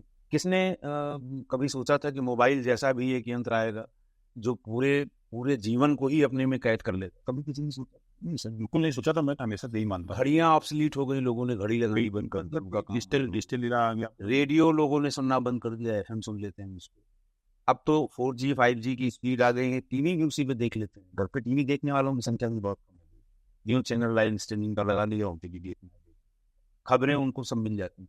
न्यूज़पेपर्स पे बड़ा बुरा प्रभाव पड़ा है इसका। तो जो समय बदल रहा है उसके साथ बदलिए। देखो सर लाइफ में एक चीज तो बहुत निश्चित है सर, कि जो आप बोले ना परिवर्तन। देखिए सर, गति हमेशा रहेगी। अब आपके ऊपर डिपेंड करता है आप प्रगति कर रहे हो या दुर्गति की तरफ जा रहे हो या सदगति की तरफ जा रहे हो। लाइफ में एक गति तो आपकी हमेशा रहेगी। तो बेसिस यही है, बुनियाद यही है कि हमेशा ग्रो करते रहो। जब तक लाइफ है ना आपकी, आप नौकरी में आ गए तो इसका मतलब ये नहीं कि नौकरी मिल गई कुछ नहीं करना, आप वहां भी ग्रो करो। लाइफ में हमेशा आप बेहतर करने की कोशिश करो कि आज से हमने कल क्या बेहतर किया। अपनी चाहे फिजिकल लाइफ हो, चाहे प्रोफेशनल लाइफ हो, पर्सनल लाइफ हो, सब जगह कुछ न कुछ नया अचीव करने की कोशिश करो। आप छोड़ो मत लाइफ को, क्योंकि छोड़ दिया ना सर तो आपकी दुर्गति शुरू हो जाएगी, फिर आपका पतन शुरू हो जाएगा। एक अच्छा इंसान वही है ना सर कि जो हमेशा कुछ न कुछ सीख रहा है, कुछ न कुछ ग्रो कर रहा है डेली बेसिस पे, हर एस्पेक्ट पे। लाइफ का मतलब एक एस्पेक्ट नहीं कि प्रोफेशनल लाइफ को, कई लोग क्या होता है ना सर, प्रोफेशनल लाइफ को पकड़ के बैठ जाते हैं और सारा दिन उसी लाइफ में दे रहे हैं। आपकी पर्सनल लाइफ, आपकी हेल्थ, आपकी फैमिली सब पीछे छूट जाती है। वो भी इक्वली इंपॉर्टेंट है कि आप सब में टाइम दो, अपनी पर्सनल लाइफ में, अपने पर्सनल ग्रोथ में, अपनी फैमिली को, अपना टाइम मैनेजमेंट तो बड़ा भारी सब्जेक्ट हो गया है। तो इन चीजों में सर आपको करना पड़ेगा, तभी आप एक अच्छी कंटेंटेड लाइफ जी सकते हैं। अल्टीमेटली हम लोग क्यों कर रहे हैं सर सिविल सर्विसेज? इसीलिए कर रहे हैं ना कि हमारी लाइफ जो कंटेंटेड हो, अच्छी हो, हैप्पी हो, इसीलिए तो हम सिविल सर्विसेज तरफ जा रहे हैं सर। और कोई रीजन है? कोई रीजन तो इसके लिए जो मैनेजमेंट है, जो चीजें हैं, वो चीज हमें समझना पड़ेगा और अपना जो पॉजिटिव कंट्रीब्यूशन सोसाइटी को वो अपन दे सकते हैं। तो आज के डिस्कशन का क्रक्स ये कि अपने गोल को सेटल करनी, डिसिप्लिन रहिए, खुद सेल्फ डिसिप्लिन रहिए, किसी की डंडे से नहीं, अनुशासित रहिए, अनुशासित। आप सेल्फ डिसिप्लिन रखिए, अपना करिकुलम के हिसाब से अपना टाइम टेबल सेट रखिए, क्वेश्चंस की जो डिमांड है उसको पहले से ही समझिए रखिए, कैसे रीडिंग करनी है आप दोनों लोगों ने बताया कि कैसे इसको अपना जो नॉलेज बैंक कैसे बढ़ाइए, अप्रोच सही रखिए, अप्रोच सही रखिए।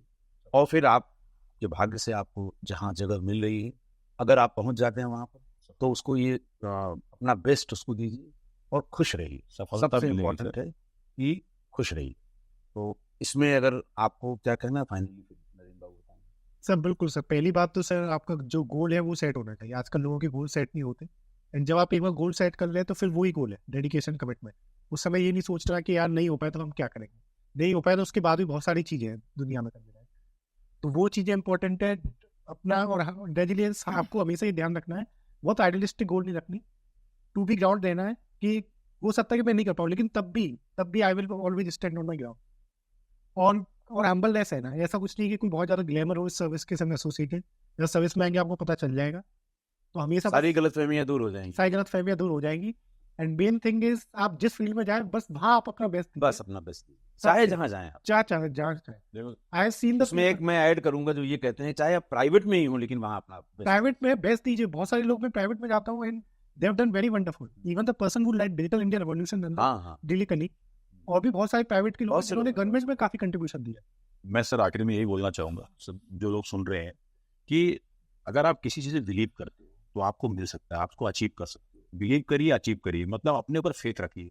अगर आपने यूपीएससी की तैयारी शुरू कर दी है तो आप ना ये डिस्कस मत करो कि मेरा होगा कि नहीं होगा। आप ये मान लो, पहले अपने सबकॉन्शियस माइंड में डाल दो कि आपका होने जा रहा है, चाहे किसी और का हो या ना हो।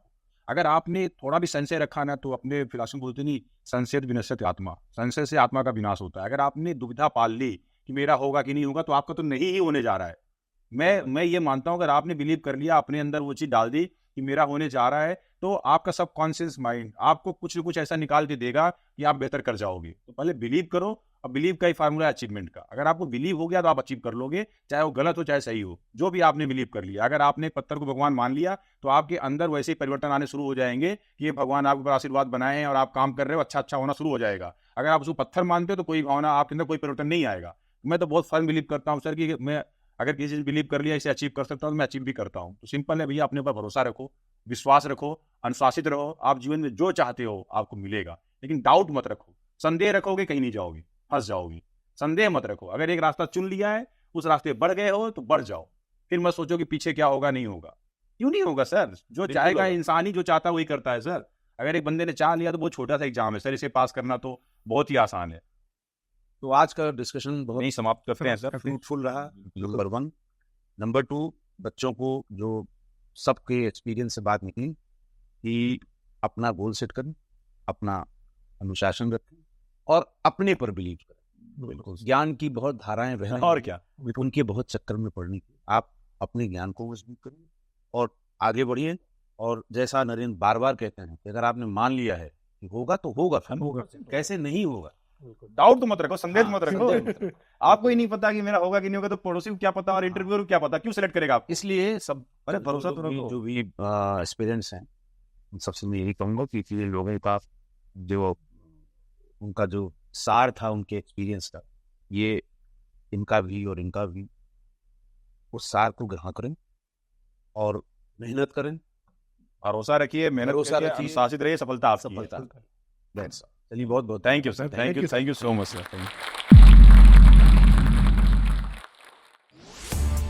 इस वीडियो के बारे में अपनी राय नीचे कमेंट सेक्शन में हमें बताएं और अपने दोस्तों के साथ ये वीडियो शेयर करना ना भूलें।